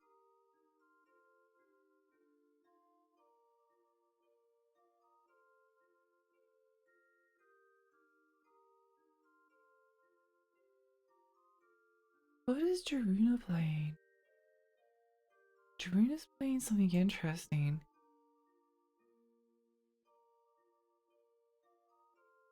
Old burger games. Ah. Okay, that's kind of interesting. That sounds fun. Yeah, and what a great time it was. It was. I'll definitely play more JRPGs. I think okay, so just to go back into like a little bit of like playing something like Castlevania 3 was amazing. Castlevania 3 is like one of my favorite games ever. Finishing that game was one of my favorite like experiences of all time. But it's really tiring. And same with stuff like Nine Souls where there's like so much to explore, but then you have really difficult boss fights. So it's like and then there's like the pressure when you're streaming like that. It can be difficult to like learn and process, and your brain's often doing like multiple things at once. So yeah, so games like Eliza P and Nine Souls and those that are very long and also very hard can be like really exhausting. Stuff like Castlevania 3 where it took me like 30 hours of stream time, but it was like a grueling 30 hours. That was a grueling 30 hours. Whereas this was like, I think this was probably around like 30 hours plus of stream time, including like a lot of just like chatting time. But it was like it was very comfy. It never felt stressful. It was easy to go for long streams because the game put up like relatively little resistance. And even when it did, it was like, well, you can always go back and buy items or just grind for a bit or something. Like there's lots of low energy things you can kind of do. So I think other JRPGs that are around like the 20, probably like max 30. I feel like going to 40 hours is kind of getting a bit long. Because then it's like a 50 hours worth of streams. But yeah. Anyway, I just wanted to say that I really enjoyed it, and it was a good experiment, and I feel like I can stream more JRPGs because I really like RPGs. I really like them. They're really fun, and I don't often get the chance to stream like I don't often get the chance to play a lot of retro RPGs anymore. Like, I mean, I could, but it's sometimes difficult to find the motivation. Like one of the good things about streaming is that like it's easy to find the motivation to go through and finish it because that's just like what I do with my streams, you know? The ghost ship was a bit stressful. The ghost ship was very stressful. I did kind of hate that bit. I did kind of hate that bit. Paper Mario is pretty tiring too. Paper Mario would be a fun stream. Terra Enigma is very visually very beautiful like this as well. I really want to play Terra Enigma, and Soul Blazer is also something that I'm interested in, and Soul Blazer is quite short, so maybe that's an one I can do like semi-close. I know I want to play Blue Stinger for Christmas. That's the only thing, is I don't want to start anything that's too long because I want to play Blue Stinger for Christmas, and yeah. RPGs are fun. Zelda is an RPG. Lots of people like them. That's true. Uncharted. Maybe. Maybe. I'm not really in the mood for Uncharted. One day I will be in the mood for Uncharted, and then I'll play all the Uncharted games for you, Sky. I'll play all of them. Except for Uncharted Golden Abyss and the one with the 2 women, because that one was kind of bad. Except for the credit sequence, which was really funny, really cute. But yeah, I would play through Uncharted 1 through 4, but I also kind of want to play them on like hard or crushing difficulty, and those games are not easy on those difficulty settings. They are stressful. Is Blue Stinger a Christmas game? This is a Christmas game. Oh right, the prediction. Wait, I need to end the prediction. Wait, mod.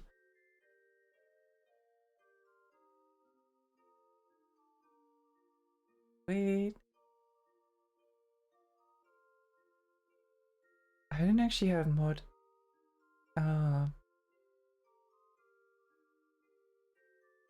Moderate your own channel. There we go. My prediction. What about the prediction? His outcome. And everyone voted nah. Good job. Good job believing. Yeah, no, it didn't crash. Do I get my 10 points back? You do! Uncharted in hard mode is yeah. It's a lot. It slows the pace right down. It's fun, kind of. It's fun if you like suffering, which I do, but like streaming all 3 games on hard mode, like, and then it's like I've beaten all 3 games on hard already. Does that mean I have to play them on crushing? I don't want to play them on crushing. I don't want to play them on crushing. Crushing is like too boring. It's like it gets so difficult to the point where it starts to be like, oh, okay, I'm kind of a bit bored of this now. Also, enemy has like 6th sense and dodges your line of sight. Yeah. You won 1 point. Yippee! Who is this cutie pie on the right screen? Hi Dan, how are you? We just finished the video game. Welcome. But yeah, I think we'll probably go and raid someone now. Lexi, you don't have to CPT yourself like this. No, you don't understand. I do. I have to play every single game on the hardest difficulty. I think actually like a lot of the time the best difficulty setting is like the one that's like hard that's not like very hard, because like usually hard is like it puts up a lot of resistance, but it's still easy to it's still like capable of beating it with like some strategy. Whereas once you get to like very hard, you're into the territory a lot of the time of like you have to do things with very, very few mistakes and maybe employ some strategies that are kind of boring. But then on the other hand, it's a very hard mode can be really fun. Why did they make the Star Wars Fallen Order so stupid on the hardest difficulty setting? Like you get like a tauntaun or something, like a little frog, a little baby frog will headbutt you gently, and then you'll like lose all of your health and die instantly. It's really bad. That's not how Dark Souls works. Why are they like this? The Uncharted Waters of Lexi VT streams the Uncharted trilogy. Finding cheese can be fun sometimes. It can be, yeah. I remember really enjoying Killzone 2 because like there was a bunch of times where there was a mission where you like, I thought you had to like clear out a bunch of enemies, and like in order to like run, the objective was on the other side, and there was all of these enemies that you had to like get past. So you were trying to kill them, and the reinforcements were coming. Eventually they ran out, but then I realized that wait, I've got regenerating health. If I just like take out a couple of them really quickly, and then I just run across the field to the building on the other side, then that will work, right? And it did. And then I was in the building. Then I had to like take out another couple of enemies that were like trying to kill me from there. But then I was able to go to the objective, and it felt so satisfying to like finally figure it out. It wasn't exactly cheese, but it was kind of like utilizing the regenerating health, which was lots of fun. Yeah. Thank you so much. Thank you. Let's go read. I can't remember if I did this before. I have a throne. And I have a Discord. Oh, and I also have a Blue Sky, where I will shout out my stream, and occasionally, very occasionally, I will tweet something. Very occasionally I will tweet something. Yeah. Thank you so much, everyone. I had a really nice time. And I'll see you all tomorrow. Wait, tomorrow? Will it be tomorrow? Maybe. Maybe. I've been streaming basically like every single day for the past like week or more. Maybe I should take a break. Maybe I should take a break. But who knows? Who knows? We'll see. I've kind of been enjoying streaming lately. It feels like if I'm not streaming, then like my evening is kind of like going to waste, but I don't know. Anyway, see you next time. Bye!